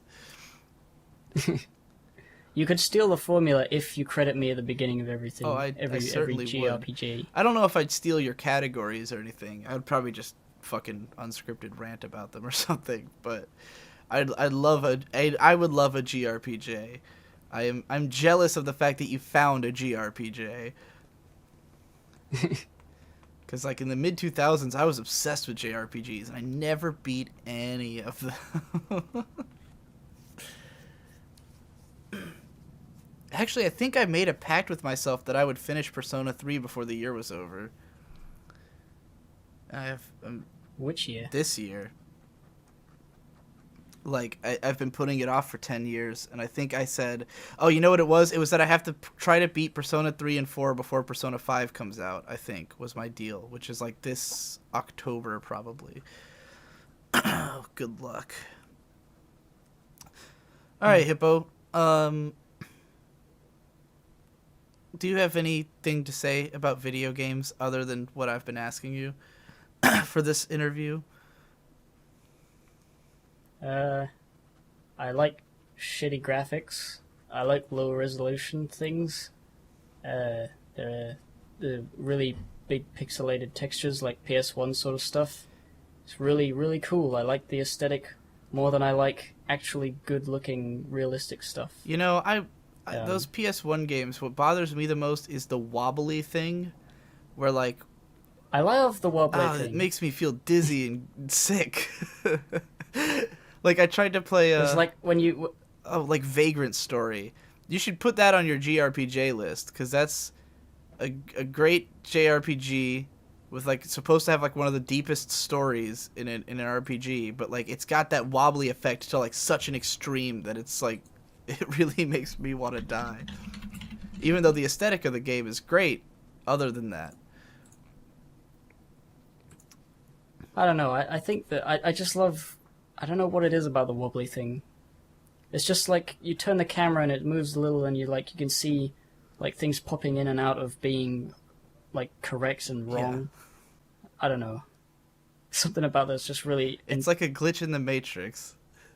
Yeah, I don't know what it is. I can't explain it. It's just cool. Well, I guess for me it's weird because I didn't grow up with it, because I had an N64 which did not have. Yeah, it's that weird. Same I guess it's the same all. generation, so it's not really an upgrade. But N64 looks much better in general.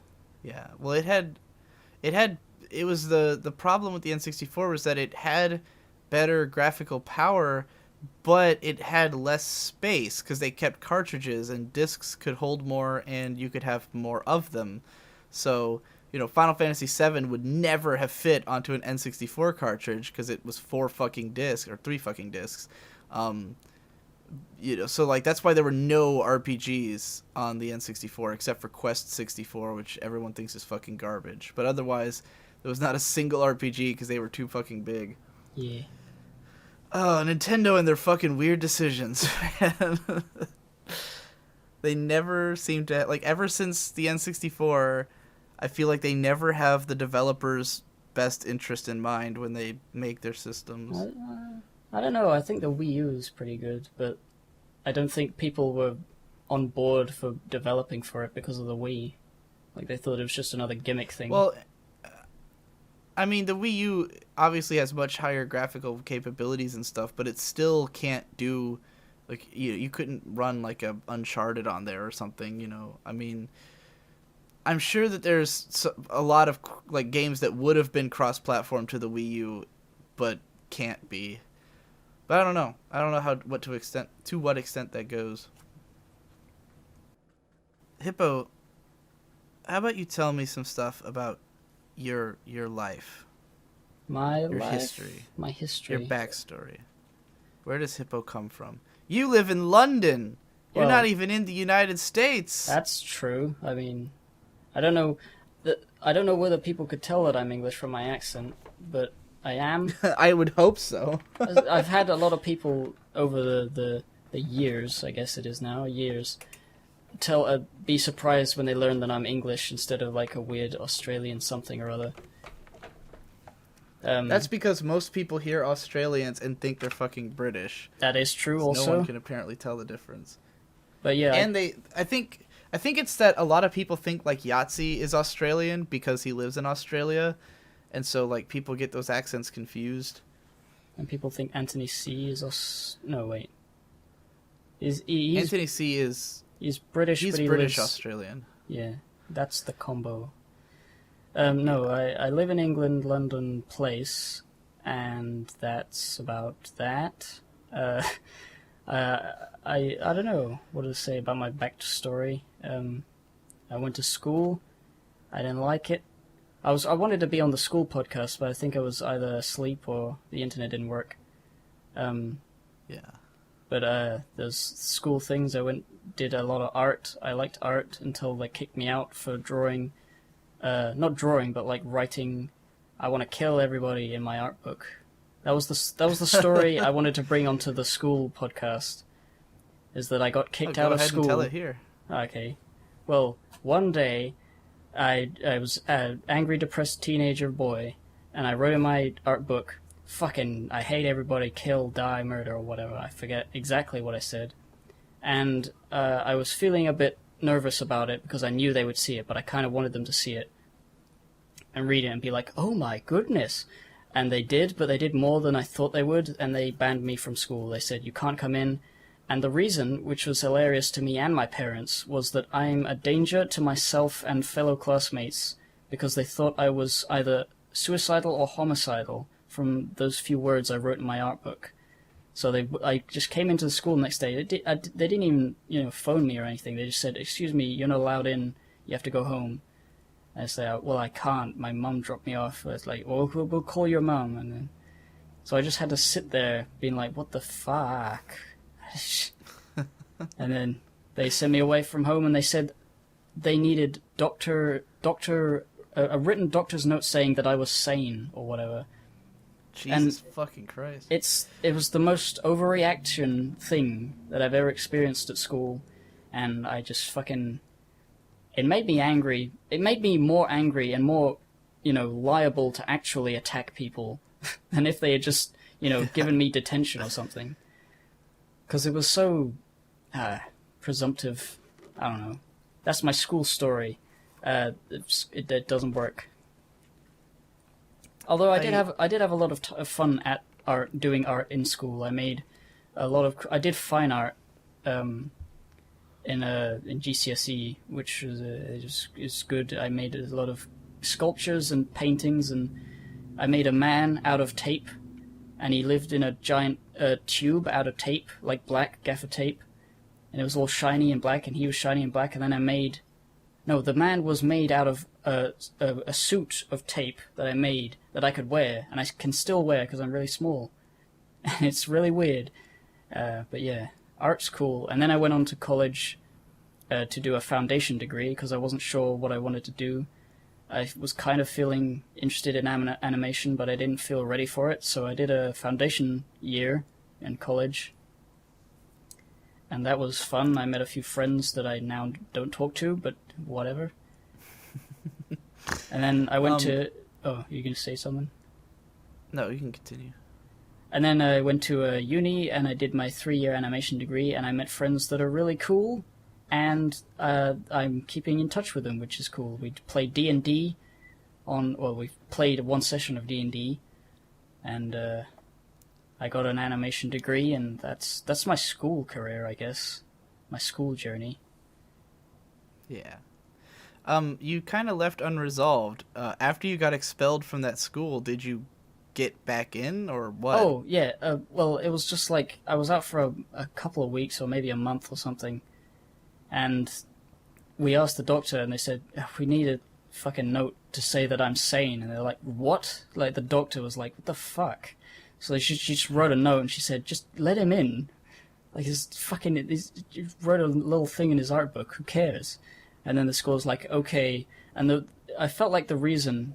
No, it was the reason. The reason they sent me home was not so much because they were afraid of me attacking students, but they didn't want to be responsible for me attacking anybody. So, like, if I attacked somebody at school, they didn't want to be seen as the reason. So, like, if I was going to kill myself, they wanted it to be at home, so that they didn't get in trouble, which was fucking really... I hate them. I hate them all. School sucks. But... I gotta say, that's the first time I've ever felt lucky about my story, that it didn't get to that point. You heard mine, right, in the school podcast? I think I haven't listened to it yet, but I might have heard it before, but I'll listen to it soon. Yeah. So, how did that month treat you? I mean, it sounds like it was awesome. You gotta not go to school for like a month. Well, it was kind of awesome, but at the same time, I think it wasn't GCSE. I think it was in A-level. So in A-level, you choose 3 subjects, and I chose art, and photography, I think, and physics, but I dropped physics. So it was basically fun times all the times, because I liked art, and I liked the art department, and I liked sitting in the art department doing whatever I was doing and not going and talking to anyone. So staying at home was not actually that fun, because the only things I could do was play games, and the only game I had at the time that I was trying to be good at playing was Call of Duty Modern Warfare 2, because all the people at school were playing it, and I felt like I needed to be into a game that everybody was into in order to be popular, which was what I was trying to do, but I was playing that so much, and I got so angry at it that I nearly broke it. I nearly broke my controller and everything. So I hate Call of Duty. Jesus. It wasn't a good time. I felt really sad. Yeah. So, what does the future hold for the Hippo Man if everything goes according to plan? The future? Well, I want to make a bunch of videos by the end of the year. And then after that, well, I'm going to RadCon, your house, the Rad conference. Yes. And that is somewhat of a test out, a tryout for potentially me living either with you or near you in the future to be able to do more collaborative things with the rest of the PC, the TCP members. And that's essentially the purpose of RadCon is so let's do things together and see what we can do together and see if, like, logistically how we could possibly all live together in the future. Yeah, so after that... Which, I you're the hardest one to move in, though, because you're in another country and currently no income. Yeah, not really. I mean, a Patreon is tiny. It's like $50, $60 a month. Which is not good enough, guys. Come on, give me some more. That's my Patreon plug. There it is. That's all I gotta say about it. But I want to be making videos so that after RadCon, if I've decided that I want to go to America and it's like seems like a good idea possible to do, I will try to make as many videos that will get me Patreon money and AdSense money and grow and big channel, big money, get big money, and I want to get big money so that I can move out safely. I don't want to go to America and then die in the streets, because that's probably what would happen if I went now. Probably because of the plane ticket alone to get there, and then, buying a house. I mean, I don't know, renting an apartment. It would feel weird, and also I'd had to get like a visa or a change the nationality. I don't know how any of that stuff works. It's a scary idea to go and live in America forever. So I want to make sure I'm getting a decent income, because it doesn't matter where I do my YouTube videos. It just matters that I do YouTube videos and I can make money. Well, so that's it doesn't kind matter of where I live. the whole basis of us all moving in together is like that that it doesn't matter where you do YouTube from. So like all of us, like the only people who like absolutely we know can't just pick up and leave are you, because you can't leave England that easily and you don't have any income, and then Nate because he has a real job. And for anyone else it's like the sky's the limit. Like, it doesn't matter where we are. You can do YouTube from anywhere as long as you have a decent internet connection, which is why Devu particularly wants to get out of where he is to get a better internet connection. And Jesse, we don't know about because he takes care of his family and everything. But like, yeah, that's pretty much the idea. Is, hey, if we could do it from anywhere, why not do it from right next to each other, where we could do way more shit? Yeah, it just seems like a good idea. It'll be really cool, especially having Victor do all our skits. Yeah, if he's still around, which who knows. I mean, I haven't seen that motherfucker in like a month because he's been constantly working. I actually saw him for a brief glimpse like 2 days ago. He came in and he was all like, I'm going to Hope's house, and then left. And that was it. That was all I saw of him all week.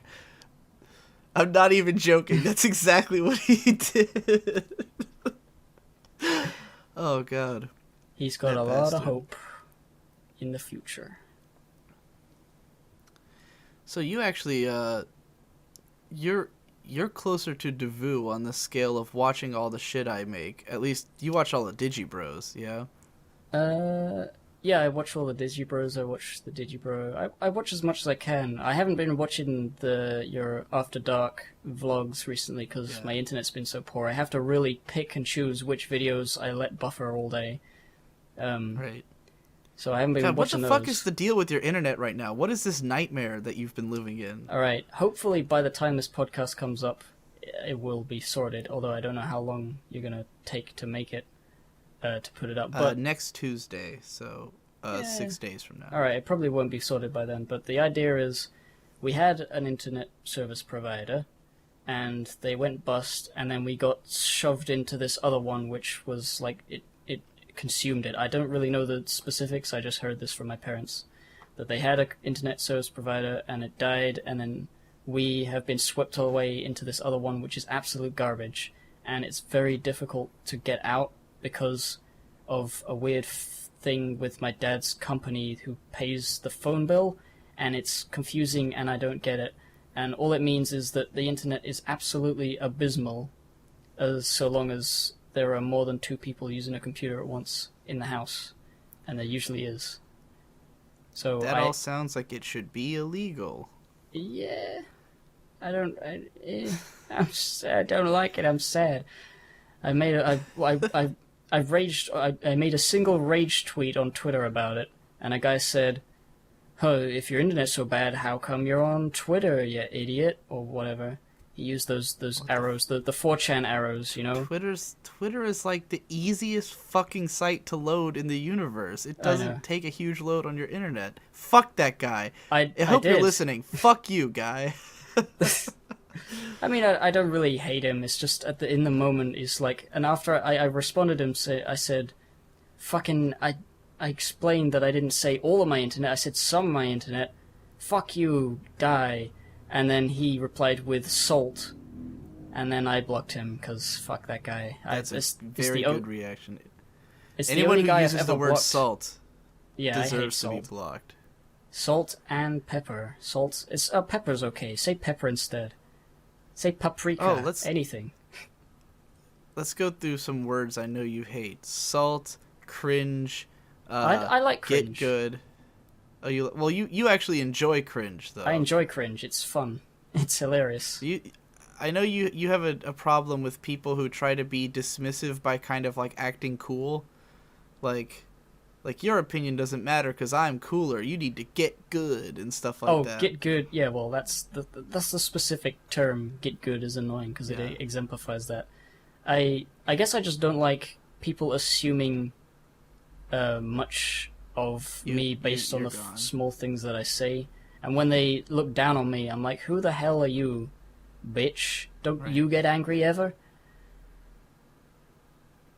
Did I cut You out? were cut out through half Yeah. of that sentence, but it's okay because you said the whole thing and it'll be on the recording. Yep. How do you spend your time on the internet? How would you say it's divided between? Well, a lot of it is YouTube. Yeah. A lot of the time I am just either watching a YouTube video. You cut out. Like, it's very rare that I have no YouTube videos ready to watch. There's usually... I watch Creparian, which is a Hearthstone YouTuber, and he makes 2 videos a day, and they're always interesting to watch because Hearthstone is just fun to watch for me. And then there's all the stuff the TPC members do, and I've cut out all of my podcasts. The only podcasts I listen to is the Pro Crastinators podcast if I wasn't on it, and I think the Sleepycast. Yeah, those are the only 2 podcasts I listen to. I used to listen to a bunch more. I made a whole ramble about it on my Gibbontake channel about how I need to cut out all this stuff because YouTube is taking up so much of my time in general. I just needed to stop it. Aside from YouTube, I usually check Twitter a lot, and I check Tumblr somewhat, but not really that much anymore because it's generally just kind of... It's not really a thing you go back to check an update because none of the notifications I get or asks I get are interesting. Actually, don't get asks anymore. So Twitter is my main sort of let's see what's happening thing, and then other than that, it's YouTube, and I don't think anything else. I don't like streams at all. Whatever. Well, you were cut out for me for like the last 2 minutes. And it Well, sounds I like you just kept talking, so that's great. Internet. That was it. Did I cut out again? Oh, are you or gone did you again? Cut out? Jesus Christ! Oh, damn it! Hey, Darkness, my old friend, come in, have a cup of tea. You don't like tea? You like coffee? Black, sure. You are Darkness, my old friend. Hey, how's the thing? How's your wife? She's dead? Good. I don't care for her either. We're halfway there. Living on a prayer. Take my hand and make it elsewhere. Living on a prayer. Is it? No. You made a little noise. You made a little and that's it. Oh, that's all I could hear. Oh dear. I can't wait to hear the entire secret other podcast you've been doing with yourself. Like all these times that you've cut out. It's gonna be interesting. Are you actually here this time? Yeah. Oh. Ooh. Hippo. Ooh, Hippo. as soon as you say something. Hippo! Ooh, you're gone again. You're fucking gone. You're dead. I'm dead. We're dead. This is the Death Podcast. Hey, you know what? I like murder. I like murdering internet service providers there. That's fun. You go to their house, they say, "Excuse me, who are you?" And I just stab you in the brain. Ooh, in the brain. Right there. I bypass the skin. I bypass the skull. I stab you directly in the brain with my brain knife. It cuts only your brain. I made it especially for you. You sick fuck. Why do you do this to me? Why do you do this to this podcast? I mean, it's probably interesting, probably hilarious, seeing both of us flounder. Okay, you're back. Are you back, though? Okay, you are back. You are actually back. For we are another actually all back. too brief period. Let's see how long that lasts. It's already over, isn't it? Are you gone? Oh. It's already over. All It's too already brief. over. That's It's right. already over. It's already over. Hippo. Oh. Hippo. Come back to me. Ladies and gentlemen, do you understand the implications of this?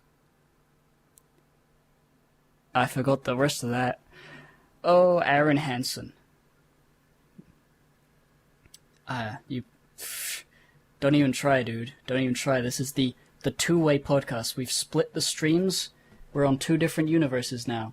Both of us sailing along on the Milky Whale. Individual. All individually, and That's the way the cookie rumbles. That's the way it's meant to be. That's the way it ought to stay. You know what? Wait right there, everyone.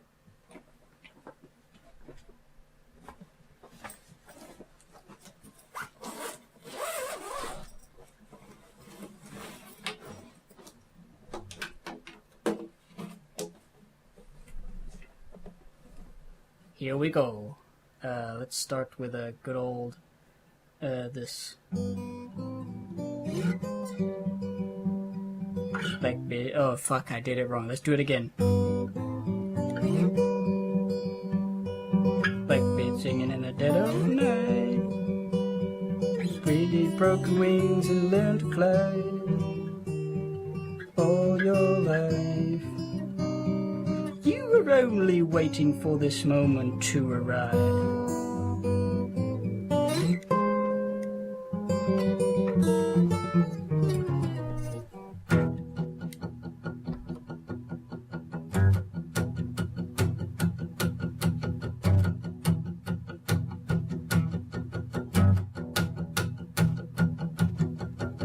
I hate it. I hate it. It sucks.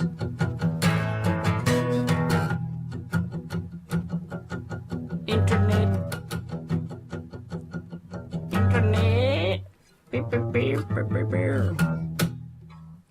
Here's a solo. Bada bing. Are we here? You spoke too soon, you fool! Oh, you fool! You spoke too soon!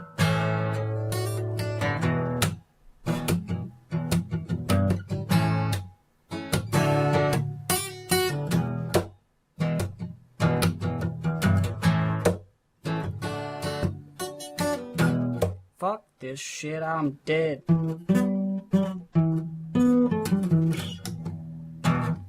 I'm not very good at improv guitars, but here's one from the ages.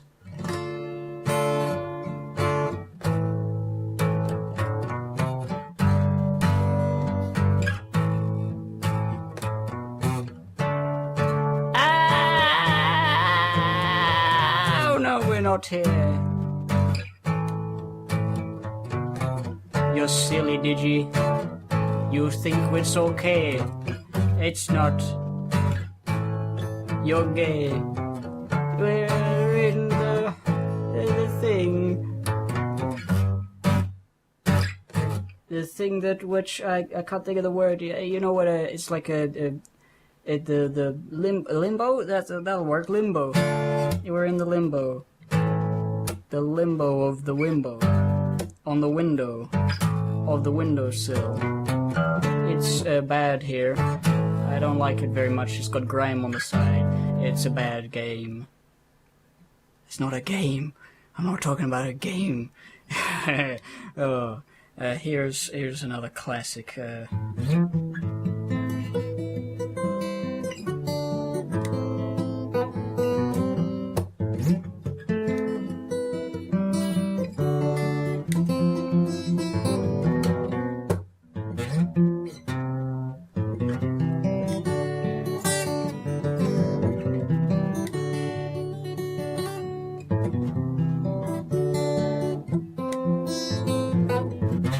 I'm not actually very good at that. Let's clack the knuckles.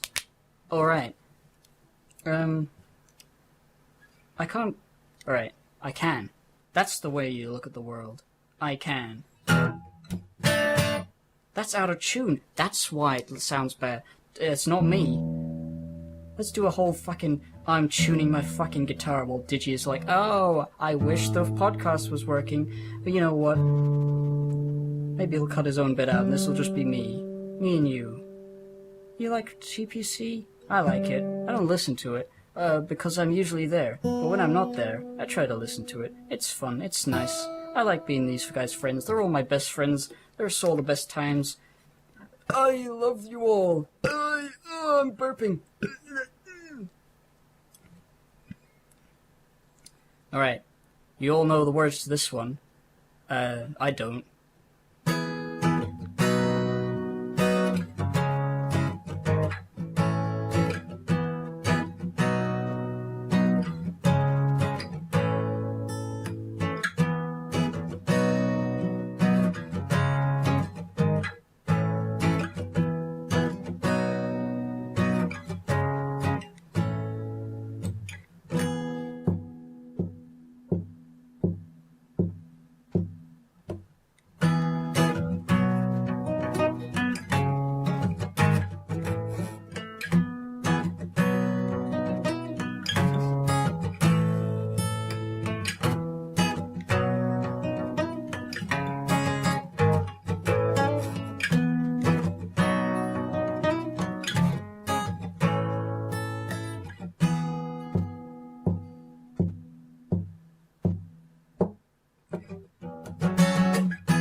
I could finish the song, but I messed up. I'm sorry. Oh, you heard it! Oh, he heard it. He heard some of it. He was trying to sing along. I should finish it for him.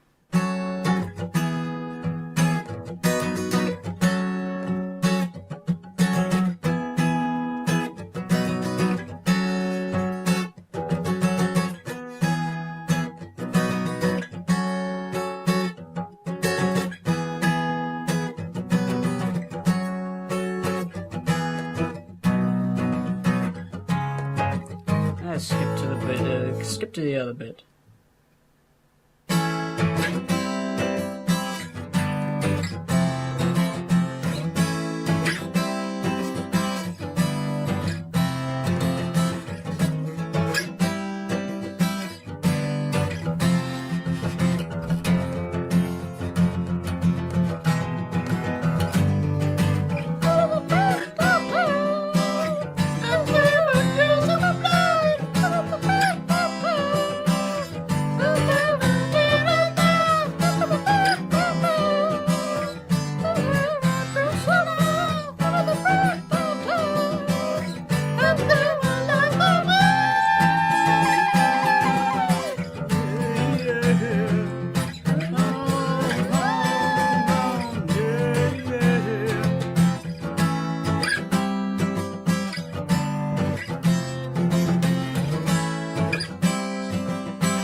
So, Hippo, give me a state of the Hippo address. How do you feel about how your life is going right now?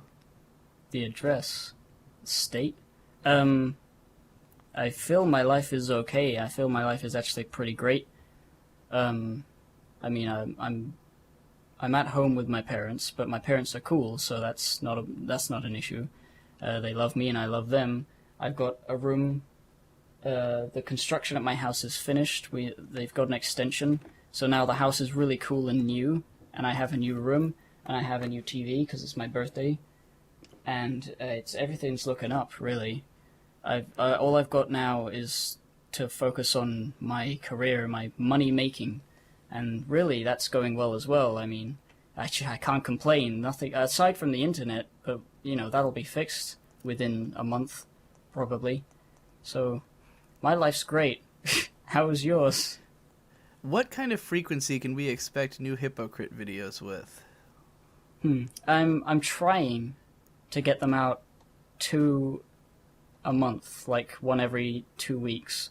That would be beautiful. That would be a reality I want to live in. Yeah, I've got a video. I've got the follow-up to the mini-clip games video coming, but I don't know whether I'm already too late for that to become 2 weeks later. Probably... I don't think so. I think either it's this week or next week. Well, obviously it's this week or next week, but it might be this week. I mean, the upload time alone might make it come out a week later. That's true.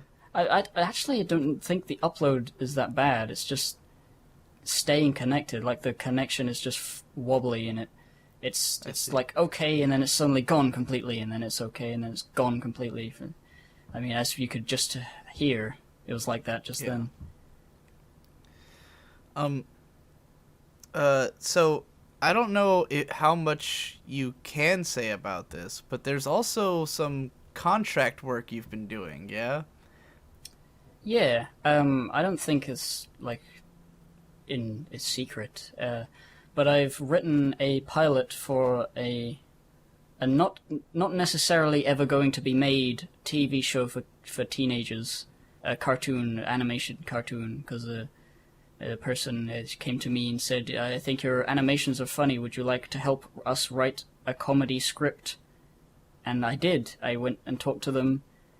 I helped design the characters and the idea of the show, and I helped write the pilot. I did write the pilot, the script, and I sent that in, and now they're using that in their animation studio to pitch to a bunch of different studios, channels, that is, to get them greenlit and stuff.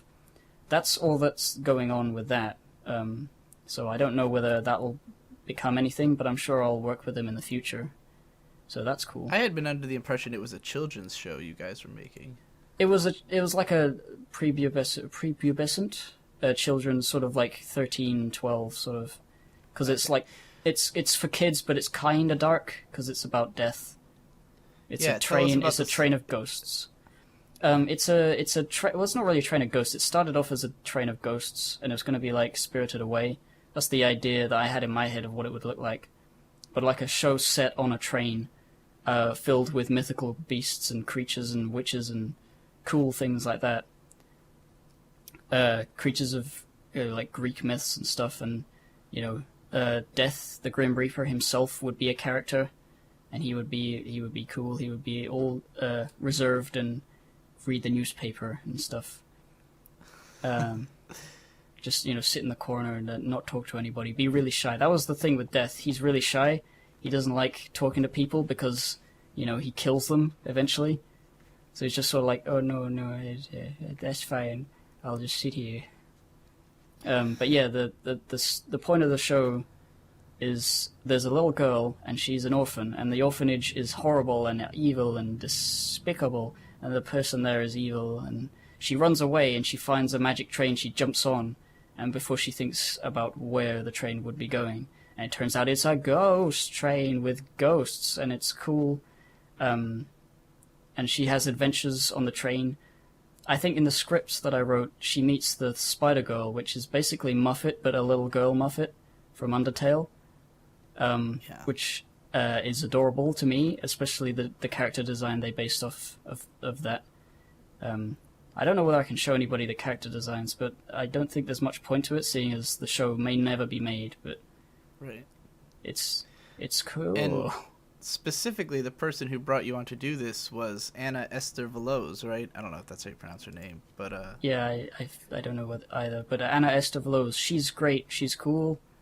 You're cool. You might be listening to this. She's the longest time and highest paying patron of like a lot of the PCP. Yeah, it's kind of impressive. She was my biggest patron for a very, very long time. But she also has her own YouTube channel called Anna Stays at Home, where she did a couple of really short anime analysis, one for Eva and one for Utena, specifically like the ending of Utena, like the last episode, and a part of End of Eva as well, and then like this long-ass rambly vlog about Dragon Age. Which one had the Madagascar comparison? That's the Eva one, yeah. Yeah. I always think of that one as the Madagascar one. Yeah, it's pretty interesting. Such a cool comparison to make. Yeah, out. Like I never would have imagined someone using Madagascar to analyze Eva. Like I feel like there's not a lot of crossover in people who have even seen both of those. I certainly haven't seen Madagascar. Oh, it's a good show. I think Nate, for some reason, doesn't like the idea of DreamWorks at all, so he hasn't watched any of those things. Kung Fu Panda and Madagascar are great series, trilogies. You should watch them. I mean, if you like kids' films. I always just heard that Madagascar was shit, so that's why I never watched it. Well, but I mean, like it's not the best thing ever, but Kung Fu Panda is fucking amazing. Kung Fu Panda is the new Shrek. I mean, Shrek is good. And then the Kung Fu Panda is the next one up. Madagascar's kind of worse than both of them, but it's still alright. I really want to rewatch Shrek because, like, I've gotten the impression people don't look back fondly on Shrek. Like, it's become like a meme, and it seems like people really hate that movie, and I remember loving it as a kid. I watched it a lot of times. What I think is people remember it as a kid, and then they look back on it, and they're like, whoa, all this is weird, and then they made a meme out of it because of that. But then, you know, as memes do, I know some film just people became... who, like, really hate Shrek. Like, well, I know, they're like, dumb. It's got great like, comedy. Animation fans, you know. Yeah, I mean, it was a fun movie. I don't remember anything about it that I'd be like, oh, fucking Shrek is garbage. It's like I remember Shrek it being pretty okay. Shrek 1 is great. Shrek 2 is brilliant, and then Shrek 3 and 4 is just sort of like, yeah, I guess. You know, that's how they went. But like, nobody can argue that Shrek and Shrek 2 are terrible or bad. They're stupid if they do. Yeah. What are some of your favorite movies, Hippo? Are you into movies? I'm not actually into movies that much, mostly because I don't like sitting down and not being able to just leave. Like with a TV show... that's a big part of why I didn't get into movies for a long time. Because like TV shows, they last an hour, maybe, or 30 minutes or something, and, you know, if you don't want to watch another one, it's easy to just stop. But no, the movie, it doesn't feel right to pause a movie and then come back to it, especially since DVDs, the early DVDs, they didn't save your place. You know, they used to. They now do, but they didn't used to, and you couldn't really just leave it till another day. So, but yeah, movies, I like Reservoir Dogs, I like Terminator, I like... I don't know, I like Alien 1. I haven't seen that many, but I have seen a lot of good classics. Yeah. A lot of animated movies. I like a lot of Disney stuff. What's your favorite Disney? Ooh. Because I think most of them are garbage, so... the I'm favorite. interested to know which ones you like. I like Lilo and Stitch. That is a good one. Yeah, I think... It's hard, because every time I think of, like, my favorite, I forget... I mean, I did mention this before. I forget all the other ones. I can only think of Hercules because I just listened to the Munchie podcast, and he said he liked Hercules. And I also like Hercules a lot. I feel like there's another one that I like more, but I can't remember. But I think my favorite animated movie is The Brave Little Toaster, which is, I know Jesse is a fan of. Yeah, you've mentioned this, that you're a huge fan of The Brave Little Toaster. Yeah, Brave Little Toaster 2 and 3 were... Disney took the sequel, the rights to the sequels, which are not even slightly as good. Brave Little Toaster 1 is like a super amazing adventure with loads of emotional bits. If you haven't seen it, you should definitely see it. It's the greatest. Yeah. I just can't seem to get started. It's like a Meatloaf song in the middle of the movie. It's awesome. It is. I grew up on those Have you seen it? as well. Yeah, I saw the first one probably like 3 or 4 times, and then I know I saw the second and third, and I remember even as a kid being like, these suck. Because they just kind of did the same thing again, but with none worse. of the emotions. Yeah. And the music, I'm not sure, but I think the music in Brave Little Toaster made me interested in becoming a musician down the line. Because I just love those songs so much. I had the old VHS tape, and I would go to the songs part, any of the songs, well, apart from the first one, which is sort of a sing-song thing, but like the techno one at the end with all the high-tech computers, I would get to that point, and I would listen to it, and then I would rewind and listen to it again, and rewind and listen to it again, and I would dance all the time. It was my favorite song ever. I love that fucking movie. Yeah. Oh man, I'm just looking at the soundtrack. I was trying to see if anyone... They have that spooky one in the middle. Yeah. With all those I just dead remember guys. how much like Worthless is like a legit classic rock song. Like it's like a full on off Broadway single or something. It's great. Good music. Cool movie. Yeah. So recently, I guess not too recently at this point, but you kind of got into anime through the PCP, yeah? Yeah. I've before I met you and Nate and all that, I had watched a few anime, I think. Well, I watched Naruto, Bleach, and One Piece, and Lucky Star, and that's about it. I think I watched Onegai Teacher or something weird as well. Yeah. But I'd never really gotten like into it aside from liking One Piece so much that it's my favorite thing. But you're a huge manga guy, though, right? Well, Well, much bigger of a manga guy. Only because I stopped watching the anime because the manga was coming out quicker. And I don't just mean of One Piece, but you seem to have read a lot of like the long-running great like you've read Bakuman and Ice Shield 21 and oh yeah, once I started them? reading the manga of One Piece and stuff and Naruto and Bleach, I think I didn't read the manga of Death Note. I was a fan of Death Note as well, anime. But on those sites I saw all these things. I was like, I'm bored. I'll read Ice Shield 21, and it just so happened to be the fucking best thing I've ever seen in terms of sports manga. And then there's what did you say, Bakuman? I think it was just because those ones were like high up on the popular list next to One Piece. And I was at a certain time I was like, oh cool, I'll check it out. I actually read Kimi ni Toroke as well because that was up there for a while. Huh. How did it frustrate you to no end while reading it that the two never fucking hook up for so fucking long? I think I actually gave up reading it, but it was kind of cute. There's quite a lot of manga I kind of forget about that I've read, like Ichigo 100%. I think I was into like sort of romance sort of stuff for a while. That was cool, except it wasn't because it took too long for anything to happen. Did you ever get into like Negima or Love Hina or any of those? I got into Love Hina. I got into the dating sim that was around, the Flash dating sim of Love Hina. I didn't know what Love Hina was, but it was a dating sim, and it was like, hey, the girls, you date them. Like a fan-made pornographic dating sim, right? I don't think I ever got to the porn part, if there was. I see. But yeah, it was probably fan-made. I didn't know anything about it.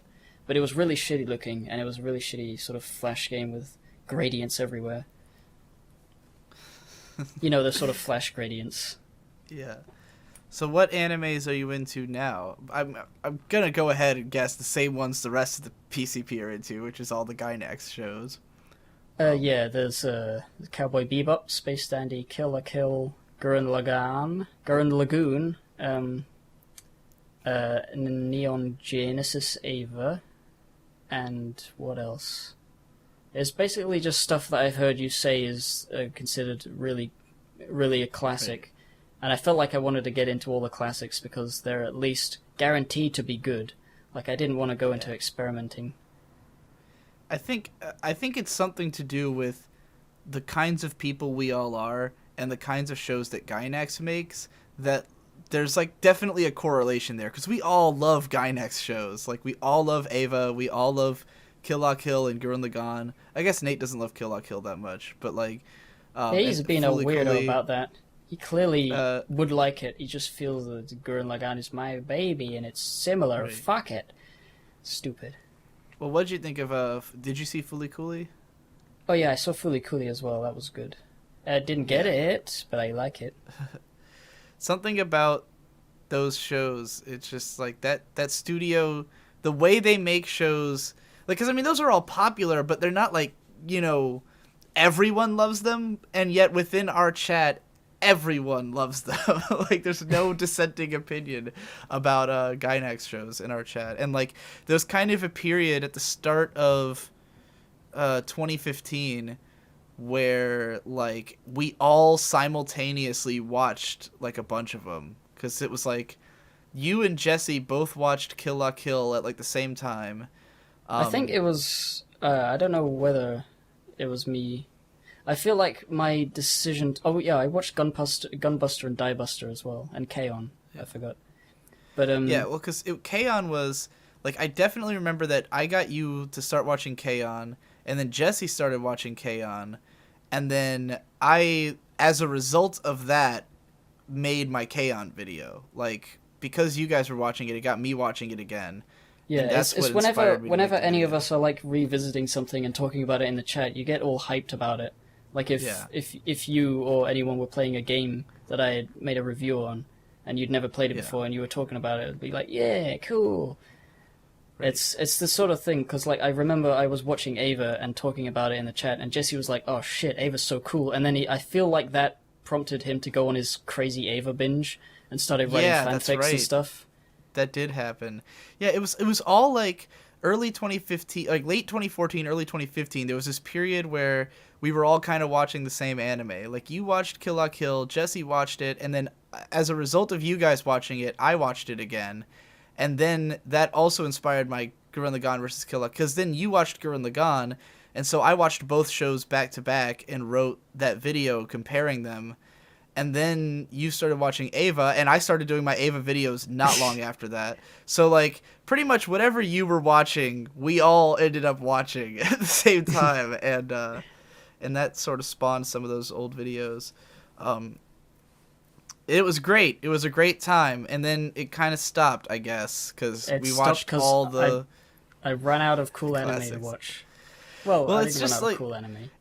I guess because of the fact that, like, those are all shows that both Nate and Jesse also know about, then, like, it's easier for me to be like we all kind of like Ava, so of course you had to watch it, or Cowboy Bebop, you know? Yeah, We're it was like me, because I was, like, the noob, I was new to it, and you were, like, you were all feeling my new good vibes about it, or whatever. Right. Like, I was getting And not all too hyped. long later, like, Devu watched all those shows once he joined the chat, because, like, we kept talking about all of them, you know. Well, I don't know.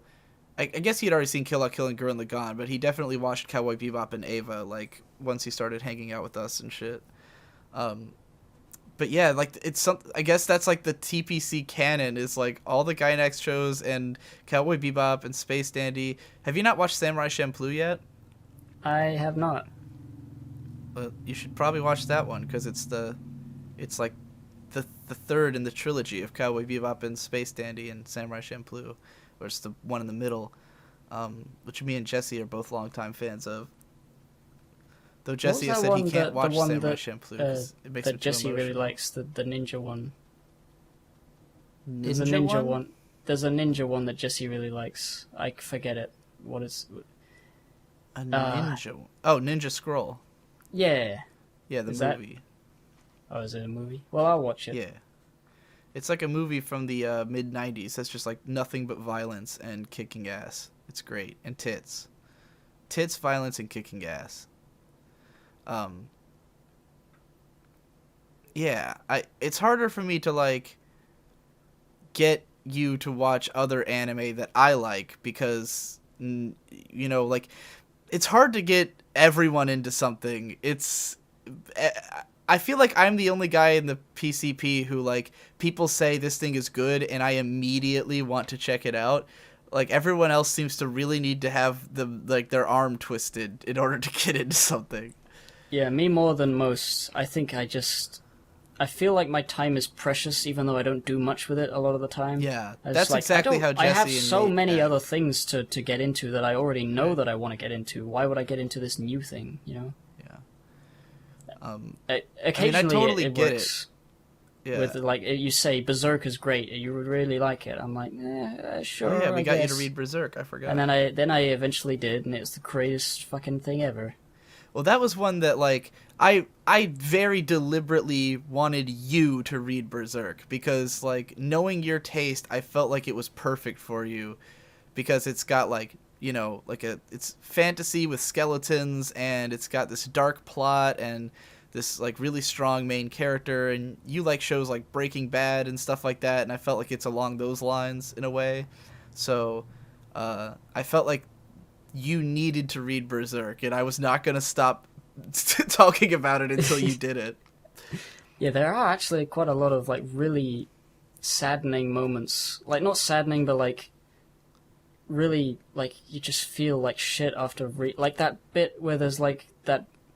How do you explain it? It's like a big sack Rape of ooze, and they throw the women in it, and they get raped through the ooze, and then they spawn demon babies, and that's just a fucking and it's like there's it's disgusting, but I kind of like it. There's definitely a period, like I guess it's like right around when Shirk showed up, and like it was kind of becoming like a little too magical girly, and then I think maybe he wanted to like throw it back in the other direction and just made like a lot of rapes happen like in a row, and it was like, this has gotten exponentially rapier. There's a lot of rape in Berserk.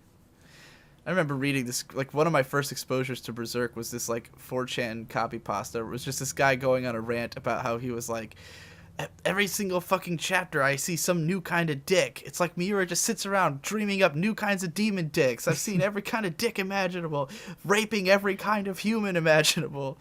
And I was like, yeah, that's pretty accurate. That's what Berserk is.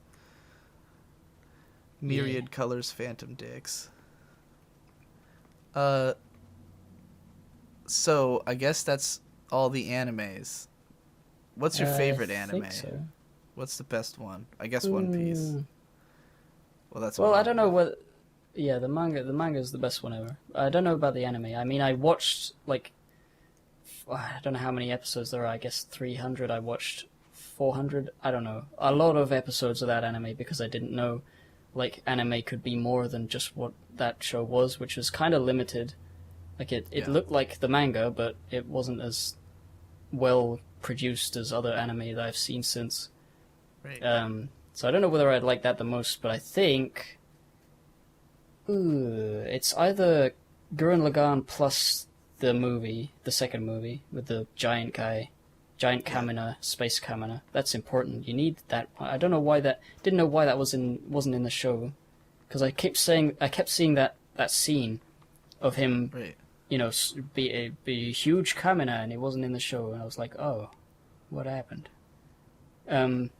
So it's either that or K-On!, I think. Yeah. I'm not sure. Probably both together. I gotta talk about this in this podcast because I don't know when else I'd get the opportunity. The specific instance that caused me to rewatch K-On! And write about it. And actually, I think this instance is what made K-On! Into my number one favorite anime, and it's all because of you. Because of Otakon 2014. Because, I mean, not Otakon, BronyCon 2014. Because that's the year you didn't get to go. And you went to that camp thing you were talking about where you take care of disabled kids. And there's a 2-part episode of K-On! In season 2. It's episodes 4 and 5, where in episode 4, all the older girls go on this trip to Kyoto, I think. Yeah. They go on a trip to Kyoto and they all hang out and like, you know, they're telling all these stories to each other and like they come up with like these memes within themselves, like where they all just up at night saying skull and lycopene for some reason. And it's just this it's really adorable, but like Azusa, the youngest member, didn't get to go because she was in, you know, another grade. So then in the next episode we see what she was doing like at home with the with her other 2 friends, and like, you know, like she keeps getting texts from the other girls and she's like totally jealous that she didn't get to go, but you know, she has her own little adventure. And like the parallel between the Horseshoe Crew and you not getting to go and you being the youngest member and you having to do something else, it was like spot on how accurate it was. You know, we came back with our memes, our the Lord of Shit Mountain meme that we were all saying and stuff, and And then I literally, just thinking about this, like once I realized, because I had already been thinking that our adventure reminded me of episode 4, like when we were up all night like saying these things and giggling, I was like, oh, this is just like that scene from K-On! And then once I realized that you were Azunyan, I remember like screaming in the chat about it, like, oh my god, Gibbons Azunyan, and I just started fucking crying. Like I just started losing my shit all over the place over the fact that I had just lived out a K-On! Arc, and like that legitimately was like such a powerful feeling that I was like, K-On! Might be the best anime ever. And then I watched it again, and I cried during those episodes just thinking about it. Like I actually cried a lot at the, like I was a little like I think I was on painkillers at the time because I'd broken my foot. I don't know if that made me more emotional, but I like consistently kept crying while watching K-On! And thinking about you and how you were Azunyan. And I kept messaging you, like, as I was watching the show, I was like, everything about Azunyan is what you are. She's into dad rock. Her parents are musicians. Yeah, I was gonna say, like, she made a reference to Jimi Hendrix, and no, she made a reference to Jimmy Page, which is the lead guitarist of Led Zeppelin. I was like, whoa, nobody does that. Everybody talks about Hendrix. Nobody talks about Page. She's the coolest. I like her. So yeah, even on that level, as a character, I identify with her more than the others. I believe I had set out that I thought Jesse, because I can't remember. I think I said Jesse was Yui, and that because the way he acted around you was like Yui and Azunyan, where Jesse always like acted very like protective of you and like you were his little brother and like you're his favorite kind of thing. And it just really reminded me of Yui and Azusa. And then like Nate is obviously fucking Ritsu, and Ben would be Mio, but that's not really a good comparison. And then I think I had myself as Sumugi, and Tom as Nodoka. And I guess now we have Jeff, so he has to be like Jun-chan, I guess. I don't know who he would be. And I guess Mage can be Ui. Why not? Mage is I had to go through all of them. But yeah. It was just really striking, and that was what got you to watch K-On! I think, was that I kept saying, you're just like Azusa, and then you decided to watch it on that basis, and then we kind of like finished it up around the same time, and you got to the movie, which was in London, and it was like literally your hometown. Yeah, the place where they play on the big grass thing is actually a place that I know, so there was a few places like that I just like, oh, I know that sign, I know that corner. They obviously went to London to get reference images, which is really cool. Yeah, it's a perfect show. It's a 10 out of 10. It's the best anime ever made. Makes my pee pee go poo poo. I guess that's a good thing.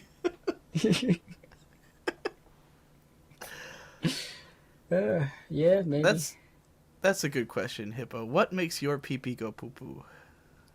A titty. Toot.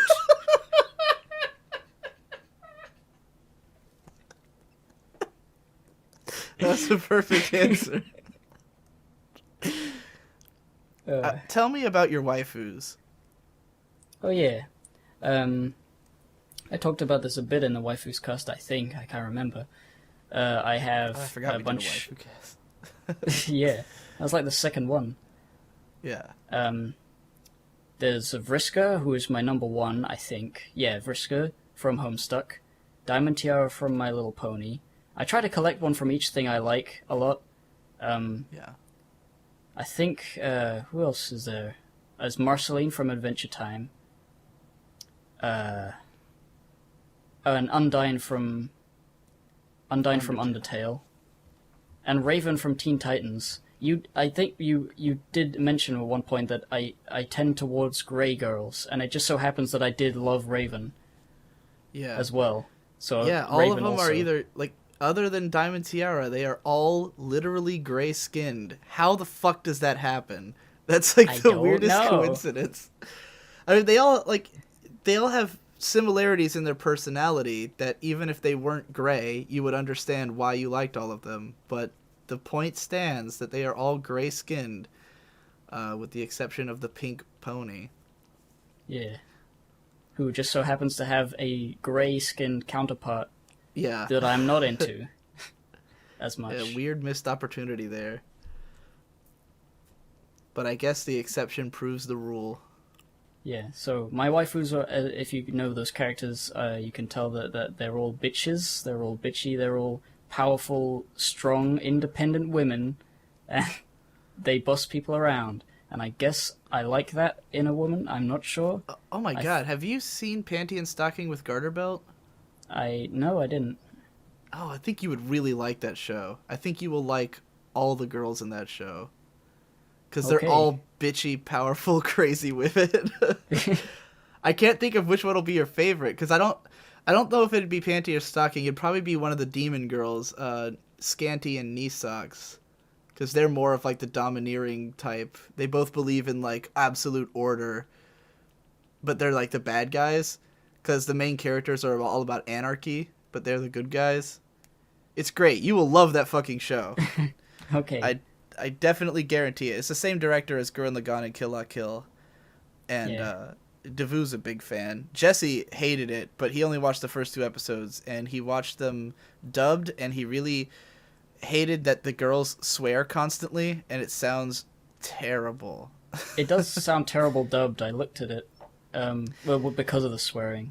Yeah, but that's like the funny I saw a thing about it comparison. is that, like, people constantly say that you, like, that's one of those shows that everyone's like, oh, you have to watch it dubbed because the swearing is so funny. And I'm like, no, the swearing sounds gross in English. Because what makes it funny in Japanese is that they use English swear words randomly in their sentences, and it's really fucking hilarious. Because they'll say, like, Oh, do they? Kono bichi! You know, and it's really fucking funny. One of my favorite things in anime is Japanese voice actors saying English words. Yeah, I just love that so much. They do it constantly, and it's mostly bitch. They'll say "kono bichi," bitch, or like "what the fuck." It happens a lot. Like, it's great. I find that way funnier than some like American girl just going "what the fuck, you fucking bitch," and I'm just like, oh yeah, come on, that's tacky. You know. Yeah, I should watch that then. That's one on the list. Yes, it's pretty short, so you could probably do it in like a day. But it's got that like old school like cartoon episode setup where each episode is like 2 15-minute parts that have like an opening title card type thing like Ed, Edd n Eddy used to have and stuff like that. It's pretty cool. People always talk about it. It's very influenced by Western cartoons, but not to the extent that people make it out like it is, because people make it out like that's all the show is like a reference to Western cartoons. But it's definitely heavily influenced by them, and it's good. Yeah. Hippo, you're still there. Yeah, I'm still here. I was worried you might have cut out again, because Davu joined in, and I'm like, oh no. It's going to be just like when Nate joined in. It feels stable. We can keep going. Yeah. We've been going strong for a good little while. So you have made the remark that you think that you're not a good drawer. Yeah? Yeah. I mean, the drawcasts, both of them I'm ashamed of, because the first one I was being like, haha, I'm bad, but then they were all so good, it was like, why did I do that? Why didn't I try? Right. Like, even if I tried my best, it wouldn't have been as good as them, but at least I would have looked not terrible bad. And then the second one, I thought, I'll try really good, but then everyone was, like, hilarious and interesting, and I was like, damn, I should have been hilarious and interesting for this one. I just fucked up both times. So people don't know, really, unless they see my DeviantArt, what I'm good at drawing at, but I don't know, I'm not, like, I used to be really good. I mean, I could draw, like, a really good life drawing of a person. I have lots of good life drawing.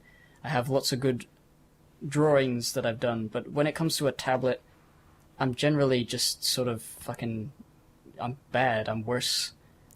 I gotta learn how to use a tablet better. Even though I've made 3 animated films with it. But you said that's why you like animation, because it hides how bad you are at drawing.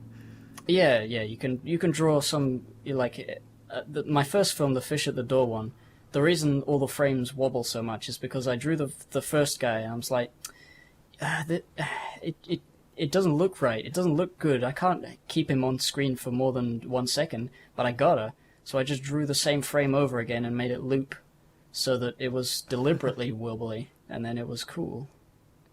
Yeah, it was adorable. Yeah, people liked it. Yeah. Yeah.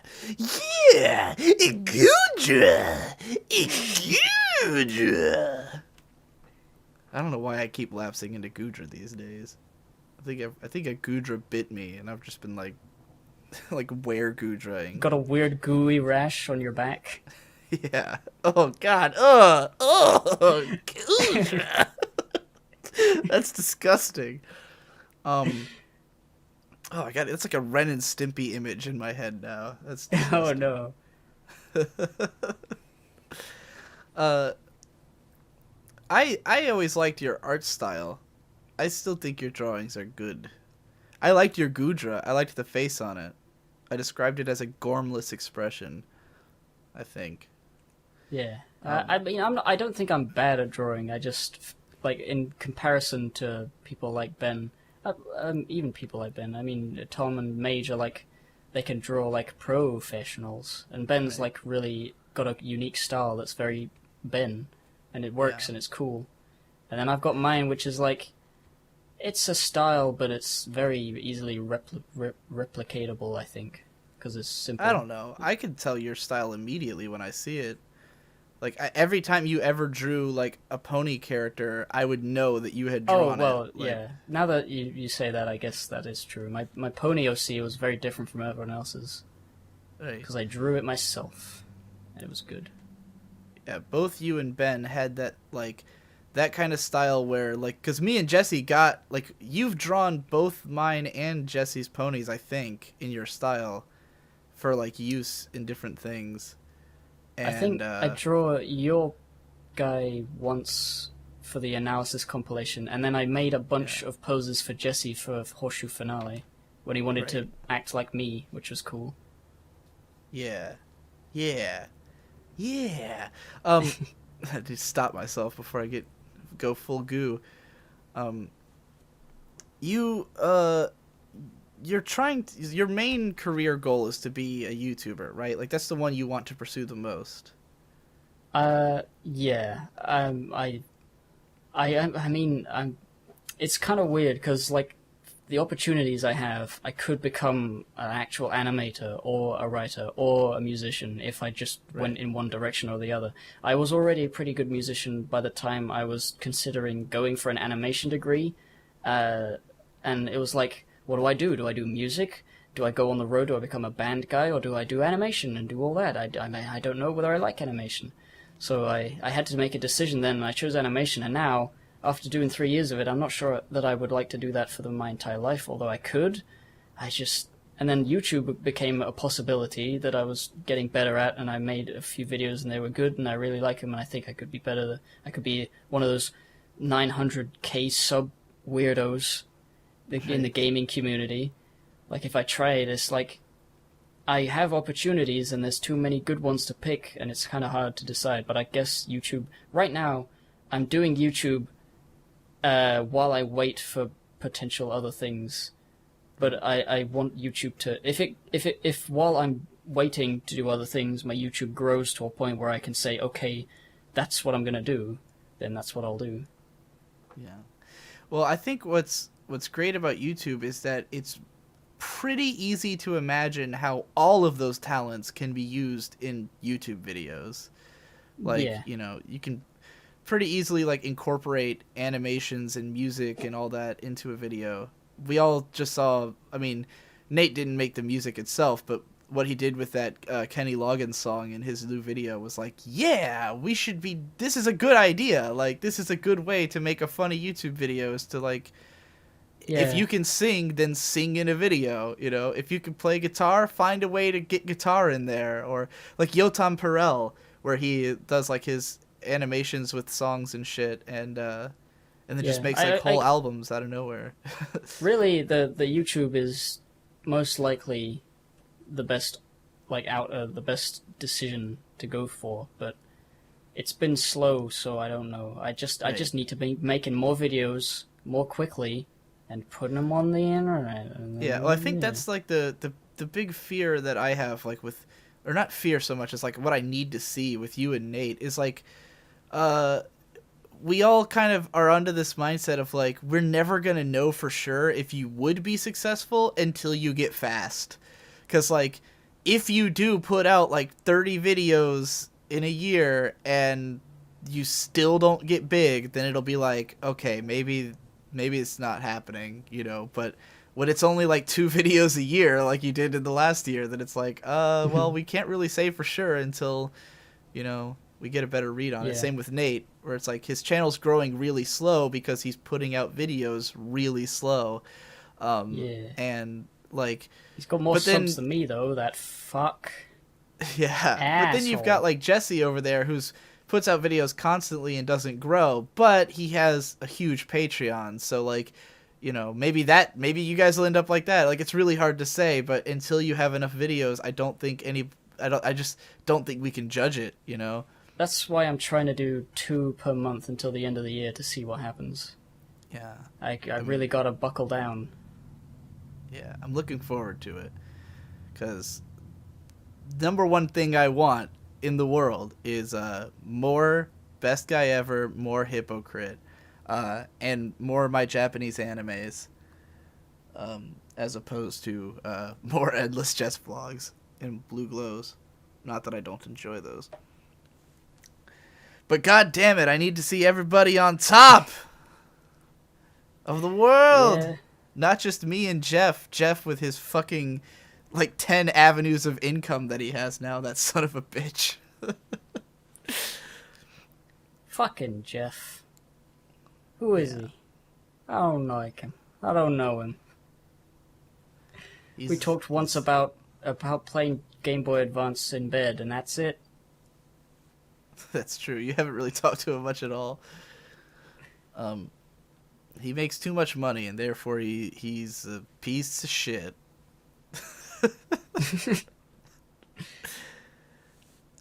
Who are your favorite YouTubers, currently and of all time?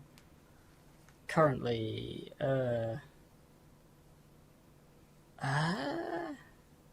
don't know. I really am only really watching the Procrastinators plus the Sleepycast and that Hearthstone guy, Creparian.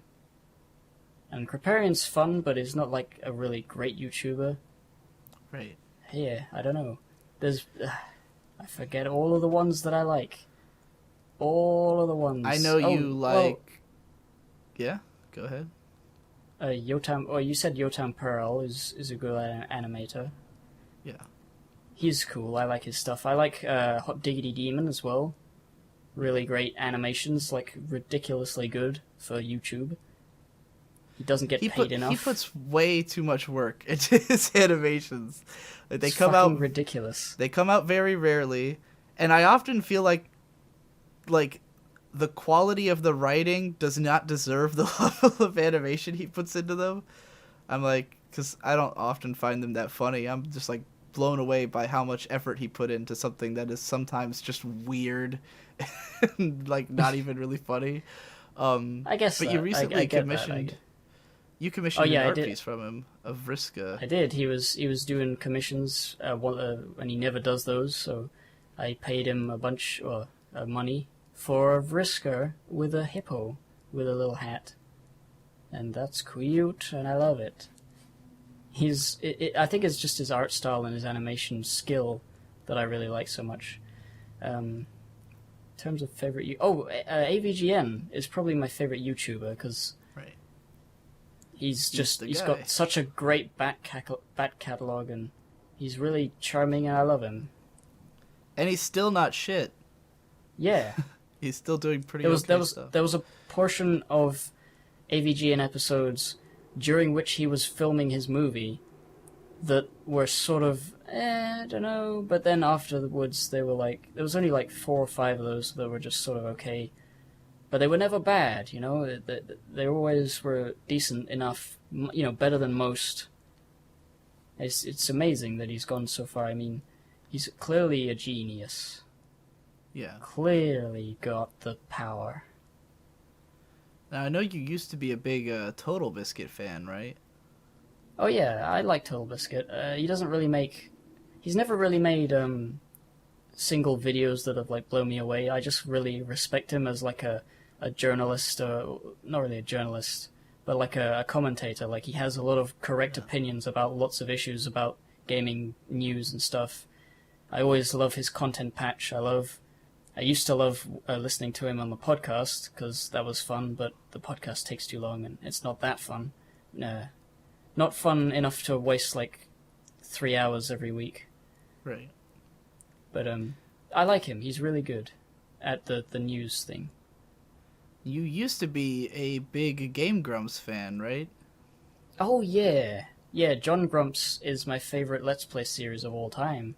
I recently re-watched basically all of it, which was Jesus kind of, Christ. I tried to watch from the very beginning in order of playlists. And I got quite close to the end. I think I was like at Mario Tennis or Mario Golf or something that I didn't remember really watching the first time, and then I got bored. But yeah, that's like a huge amount of my favorite comedy comes from John era Grumps. Dan era Grumps is also great, but it feels different. And well, actually, now I think about it, it's also got a huge amount of hilarious moments. Yeah. But we It's all all kind great. of like... Game Grumps is great. There was like Except a it huge isn't anymore. mass exodus of TPC members from watching Game Grumps like at the start of this year. Like, Yeah, they just... when they they were got into doing the fucking Bloodborne, Mario Maker thing, it was and like, they finished Bloodborne, they did Mario Maker and some other game that nobody cares about, and they just kept doing Mario Maker, and it was boring, and I don't care, and we all gave up and quit. And I don't think any of us have really gone back, except to occasionally look at the weird celebrity guests they've been getting. yeah, Like that what's the guy, Steve-O? yeah. I ended up Claudio listening to fucking Sanchez. I don't want to get into that again. My Digibros fans are fucking sick of hearing about that. But yeah, God, what happened? I don't understand. Yes, it's weird. I mean, so much of that not early YouTube stuff, but like, I think it was mostly the Pony era where JonTron was amazing and Game Grumps was also amazing. And it was that really cool, and we were all like, that's why I used the banana shoes song at the end of the BronyCon videos that I made. Yeah. It was like, oh yeah, that's sort of the thing. That's sort of a pony thing, almost. Banana To me, Shoes anyway. is great. It's a classic. It takes you back to a bygone era and really like is like, yeah, times were once good. JonTron used to be great. Aaron used to be great. Hell, that he wasn't in that song, but Dan used to be great too. And now they're all washed up has-beens. Although, Yeah. Did you see that new video that Barry made about Skyward Sword? That was pretty I did. good. That was pretty. Yeah, it's got a lot of that Barry almost funny humor, but it works. I liked it. That's the best thing to come out of the Game Grumps all year, probably. Yeah. But the whole Game Grumps and JonTron being shit, it's sort of changed the way I view YouTube, and it's less about being a consumer of stuff. I mean, I still watch a lot of YouTube, but like, I feel less like a consumer on YouTube and more like a creator, where I'm probably the best guy I know at what I do, aside from James Rolfe.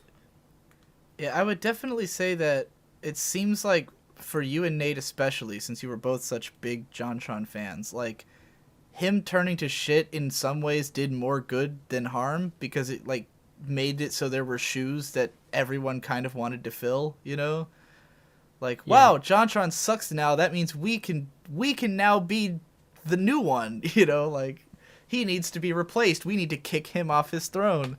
Let's get up there. Would you say that it inspired you in that way?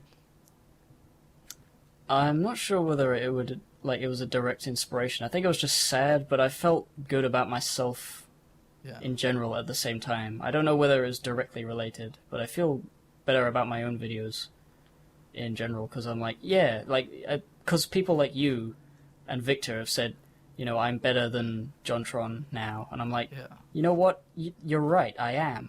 I am better than he is. And that's Yeah. weird and cool. Oh, John, you bastard. What happened? You're so beautiful for a time. Really, Ethan is like the new funny guy that I watch. HCH3, I forgot to mention him. Yeah. I watch all the HCHD and Ethan and Ela videos, but they're never, like, great, you know? It's usually just like, yeah, alright, that was pleasant. Every once in a while you get one that's, like, memorable, but, you know. I think the stuff he does in public, where he's being a weirdo, is like... Yeah. It's like it makes up for the fact that the jokes aren't that great. It's just like the spectacle of him making an ass of himself in public is like, whoa, cool. Yeah, and he does it in a not douchebaggy way, whereas I think a lot of those people, like, you know, because it's funny because he's so close to being the stuff he makes fun of, like the prank bros and everything, but it's just like the important difference is that he's just not an ass while doing it, you know? Like those people are like damaging and scary, and why are they out in public doing that? Whereas with Ethan, he's always the butt of the joke. Yeah.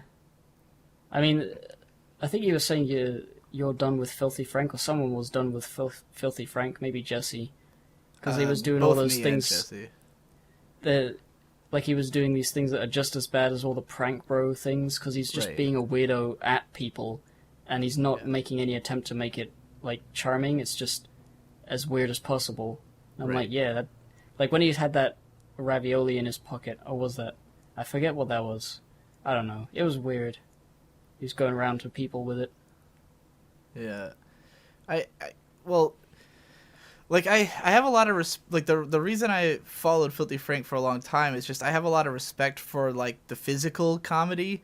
Like, when, like, I mean, with Ethan, too, that he'll, like, when he did the fucking boy band thing, and it's like he really changed his whole fucking appearance just for this video, you know? He'll, like, shave off his head and fucking spray paint himself with tanning spray and just become this monster for often, like, days or weeks on end, you know? Like, going through this physical transformation for the comedy, and I really appreciate that. And, like, Filthy Frank will do stuff like, there's one video where he, like, just, like, falls out of a car door while it's moving. It just, like, rolls on the pavement. And it was just like, oh my god. Like, that looked painful as shit. But I do think that Filthy Frank stuff has gotten to the point where, like, it's just kind of crass. And, I mean, I know that's the point, but it's not quite tongue-in-cheek enough for me to think that he's not just being a dick, you know? And he's not really being a funny dick. Like, I think it would be possible to just be a total asshole and for that to also be hilarious if it was so over the top. But it's not. It's like he's afraid of crossing that line, and so he doesn't quite become, like, a total dick that would be funny to watch, you know, voyeuristically. But, that's just what I thought of off the top of my head. That could all be totally unsubstantiated and just me wanting to not like Filthy Frank. I hate the whole circle jerk between Frank, JonTron, and Ethan. I'm not impressed by it. And now potentially Donkey as well. Yeah, Donkey seems to be like on the fringes of it. Just because it's... I mean, we circle jerk a lot, but all of our content is good, and we don't circle jerk any... Like, what bothers me about it is that, like, they're all putting each other in their main videos just to have them there. You said this somewhere else. Like, that it'll be like, you're watching a JonTron video, and then suddenly Ethan's there, and he's not there to, like, serve... I mean, it was funny in the Kool-Aid Man one, but, like, when they went to that, like, karate dojo, it was like, why these two? Why is this happening? This is just... It's just for the sake of having them both on screen in the same video, you know. I don't think it enhanced anything to have them both there, which is like all of us TPC members have been since the Pony days, pretty strict about not doing frivolous collaborations. It went Yeah, pretty there poorly was when me one. and you did it. Yeah, I was gonna say, I tried to make it. It was weird as well because we hadn't really talked even that much. Right. But I asked you for a collab. I can't remember why we did it, but we did it, and No, it I was. think I came to you about it because Oh yeah, that's why I was didn't so up want for to it talk. because it's like, oh my god, it's Digi. Right. It was just that I didn't want to cover the episode myself because I that was at the point in season 4 where I was like doing weird shit and I was busy with other stuff and I was just like, this episode fucking blows and I don't want to talk about it. So I'll just jump in on somebody else's video and I'll jump in on you because you were one of the people I respected. So, you know, I always had this mindset of like I wanted to collect the people who I like the most. So like if I thought your videos were great, then I wanted some way to associate us so that it would like, you know, help you out in a way. So I was like, yeah, I'll Yeah. be in a Hippo video and that'll draw more attention to Hippo and I don't have to make a video about it. And then it was we didn't put a lot of effort into making it like work. It just kind of sucked. Like particularly Yeah. the collaborative bit of it was just like awkward and terrible. Probably my fault because Yeah. I'm not funny. Well, I think we just didn't really try on the script. Like you wrote what you were gonna say about the thing, and then I wrote a sentence, and then that was it. We didn't go over Yeah. it again. Yeah, I'm just Really, all I wanted to do was I wanted to avoid the classic that guy with the glasses. Whoa, what are you doing here? Segment. Right. I just said, "Oh, you're here," and then we talked. Yeah. But yeah, it didn't make up for the fact that we didn't really have anything to do with each other in the video. Right. I really want us to do more. Like the best, I think Best Guy Ever's Monster Musume is the best collaboration that we have ever done as a group. Like it was so, because that's the only way to like he integrated all of us, but it didn't matter that it was us. It just mattered that it was some guy doing something weird with a monster character. You know, like it could have been anybody really. So it wasn't about like, oh hey, my friends are all in the video. It was like that was a bonus to the fact that it also made sense in the context of the video, and that's what I want collabs to be. I don't want to just put Jesse in a video because he's Jesse. It has to be that he serves a function, you know. Yeah. Oh, there was that one other collab thing where you asked me and Jesse to do some like things at the end of your video, and that one went well because it was the Leap of Faith video, and it's like 15 minutes long, and it's basically the script was really depressing, and I was worried that it was like too depressing and edgy sounding. So I was like, what if I like drew attention to this fact by having jokes in there, but the joke is that like I tell you guys to lighten up the mood and you make nothing but cancer jokes. In a video where I was talking about my mom having had cancer, I think I bring that up in the video, so it was like, you know, like no one could say, "Oh, you can't make cancer jokes," because like I just talked about like dealing with it like personally. So the joke is I'm like, Gibbon, tell a joke, and you're like, and then you just like, I fucked up, I didn't do it. It was great. yeah. You should rewatch that sometime just for the ending bit, because like both of you sent me like too much, but it was all good. So I put like a little bit of it in the middle, and then I like left in all the other jokes you made at the end, and there's like 2 minutes of you just like rambling incoherently about clouds having silver lining, but then you get like diseases from the silver or something like that. It was it's classic. Everyone should go look it I up. can't remember that at all. You won't find it. It's in a playlist somewhere on my channel. Oh. Leap of Faith. My Little Pony episode. Yeah, it's a good. I watched it recently and I laughed a bunch. And then I died. I killed myself. So, how do you feel about the whole pony era of videos and about the show itself, like in retrospect? Well, I like the pony era because it's how I started getting into YouTube and making things frequently and getting better, and that's sort of what allowed me to get the courage to begin Hippocrit, really, was that I was making videos and people liked them, and I was like, whoa, I could really do what I really want, video games.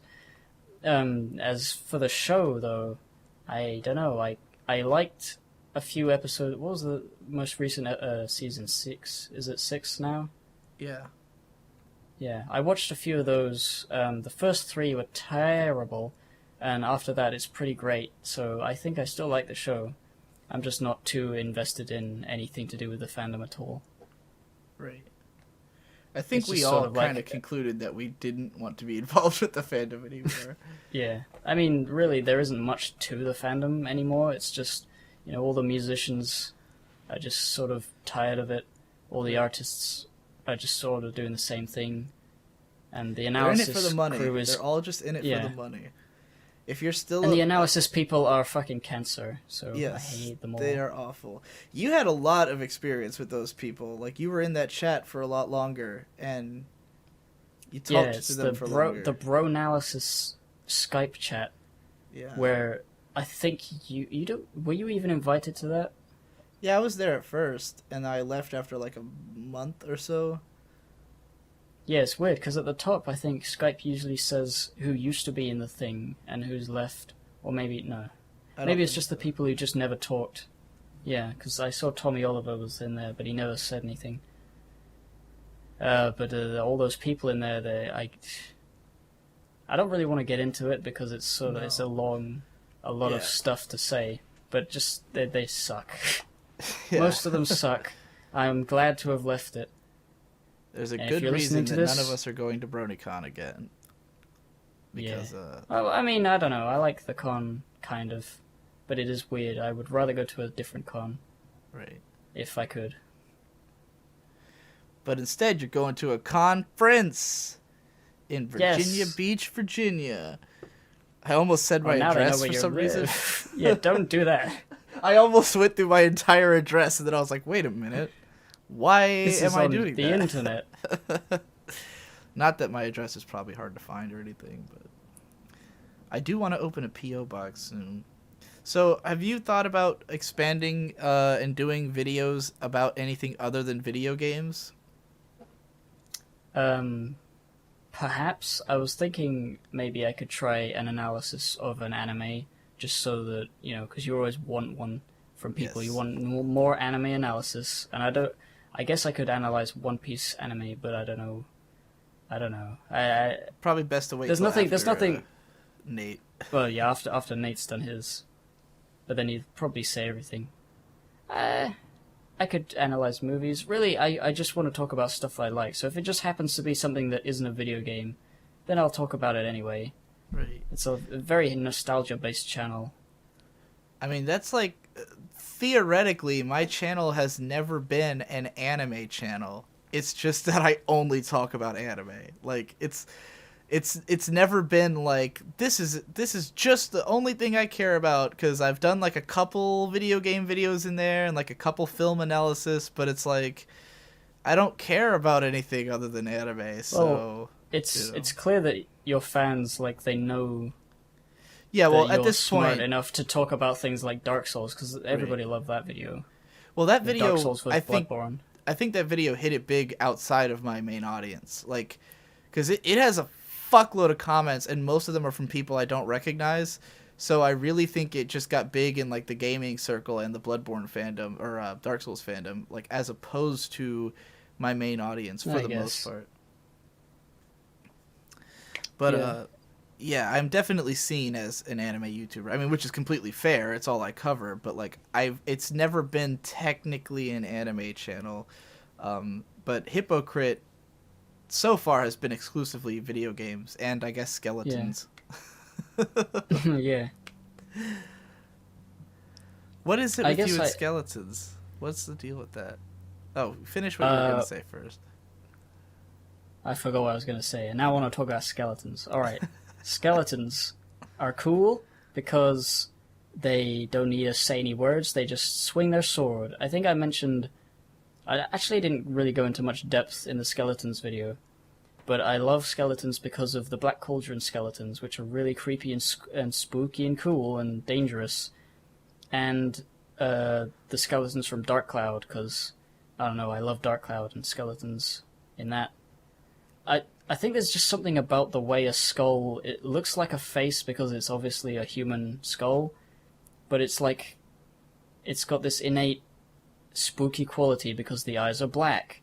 And if you know anything about, weird, shitty, deviant art, creepypasta stuff, everybody always makes the eyes black to make it scary.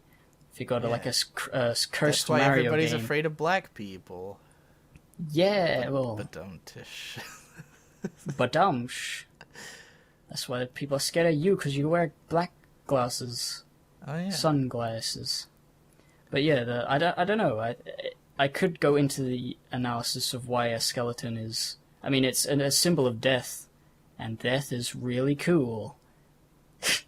I don't know. I don't know why I like skeletons. I think I like the fact that they're a symbol of death, but they can be really goofy because they can't talk, and they're just like they fall apart.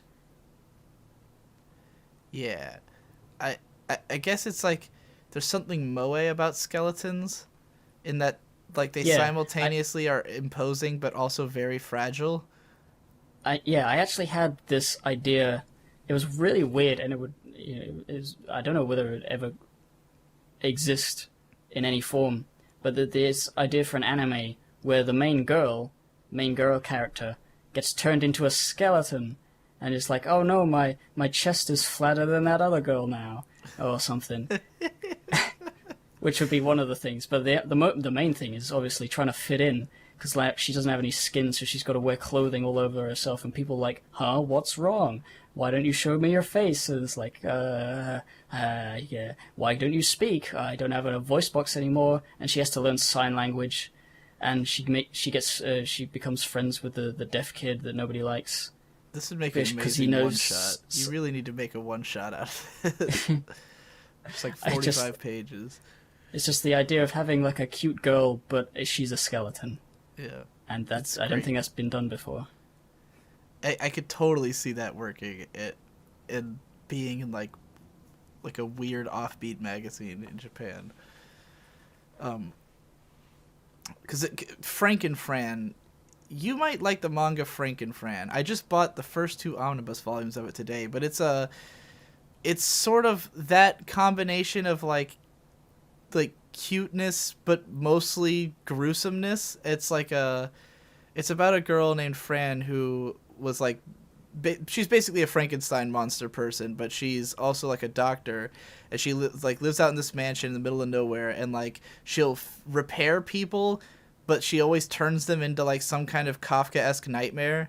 So like, someone will come in and they'll be like, I broke my leg, and she's like, I can fix it, but I have to mutate it with this other animal, and then like she'll turn them into some kind of freakish monster, and like it'll alter their personality in some way, and it's fucking great. I think you might enjoy it.